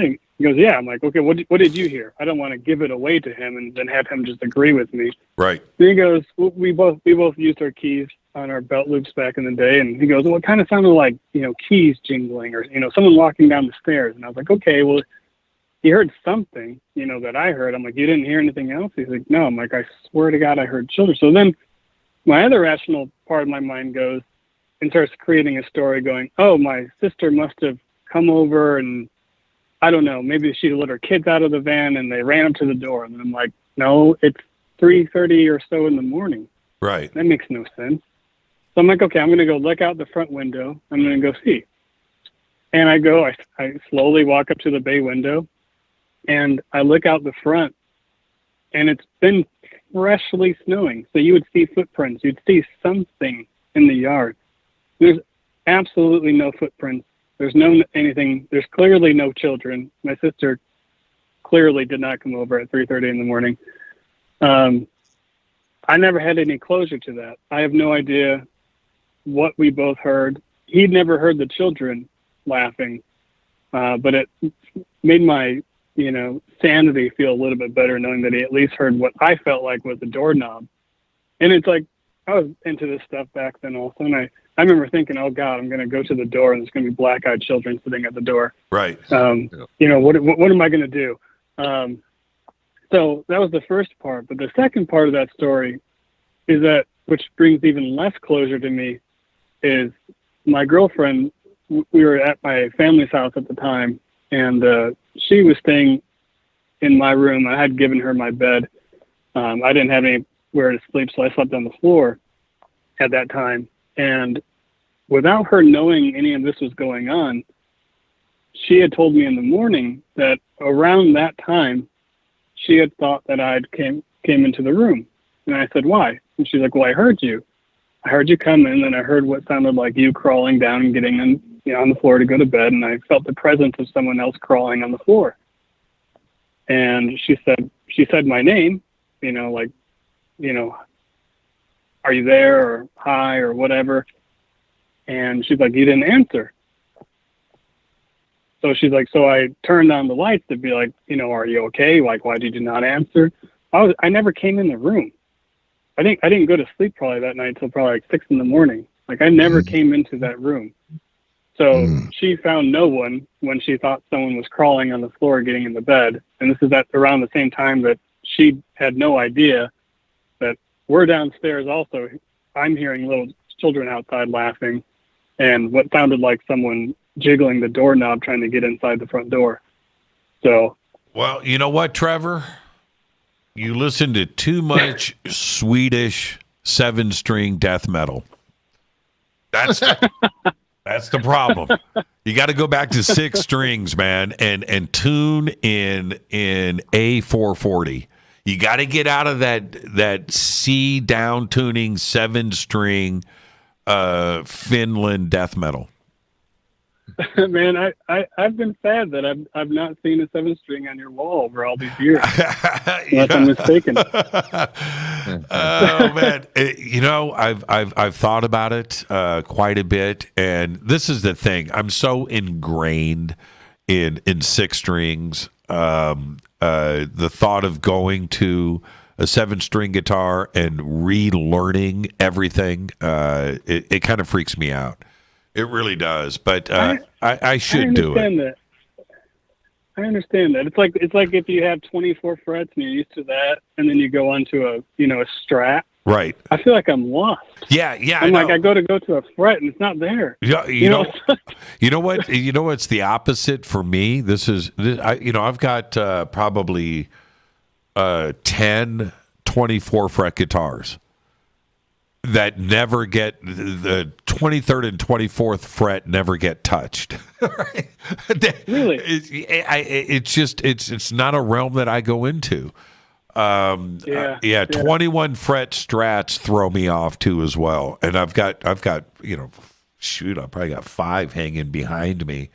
And doing the bend, doing the bend on the 21st fret, it takes a lot of work. I prefer a 22 fret Strat, and that's right. I just said it, all of you Strat guys, but I love my 22 fret world. Have you played Yngwie's Scalp Neck? I have. I love it. Most of my guitars, Trevor, if I have control over it, I have super jumbo bass frets on the guitars. Yeah. And my fingers never touch the fretboard. Any guitar that I have that's got low frets and I touch the fretboard, I don't even play them. No, I've got to have super jumbo frets. So that Yngwie Strat that I have, I'm turning around and pointing at it. That baby is jumbo frets. Jumbo frets. If you looked at the frets on, I'll give you an example. Like this flame guitar, right? This is a handmade guitar, handmade neck, hand carved. I picked out the wood. And look at the frets on that. Those are bass frets. They're massive railroad tracks. And that's what I prefer. Do you have high action on your frets also? For strings? It depends. Floyd guitars. I usually run with 8s and a medium to low action. And then the non-Floyd guitars, the Strats with a regular tremolo. I run 9s or 10s on those and have a little higher action because I like the tone that the single coils give. So that's it's weird. So yeah, I keep 8s, 9s, and 10s in stock. I have boxes of strings, and everything has got its own little type of setup on it. And I can go either way. I'm hearing Austin Powers say, "Nerd alert." Yeah, I know. Hey, Trevor, we just blew past the end of the show. Thank you so much, and happy Halloween, my man. Thank you. Thank you so much, Jimmy and Race. It was great talking to you for a second. Sorry to everyone. Happy Halloween. I'll talk to you, Trevor. Halloween, Trevor. Right on. And so cool to have a 7-string. Yeah, total nerd alert right there. And I've just left 5 callers on hold, and I tried to get to everybody. Race, thank you so much. Thank you so much, my man. And looking forward to hanging out with you on Sunday night, where Race will be announcing the launch party, everything else on Halloween for the UnX Network. Race, have a great night, my man. Thank you, Jimmy. The absolute very best. Race Hobbs. I'm your host, Jimmy Church. What a great night tonight. Another Fader night down. And, Christina Gomez coming in tonight was also very, very, very cool. Fade to Black is produced by Hill J. Palm, Renee, Dennis, and Kevin. Announcers are Steve Harder, Gene Viteau, and Mark D. Kovar. Webmaster is Drew the Geek. Music, Doug Aldrich. Intro, Spaceboy, spaceboymusic.com. Fade to Black is produced by KJCR for the Game Changer Network. Syndication, the UnX Network. This broadcast owned and copyrighted 2021 by Fade to Black and the Game Changer Network, Inc.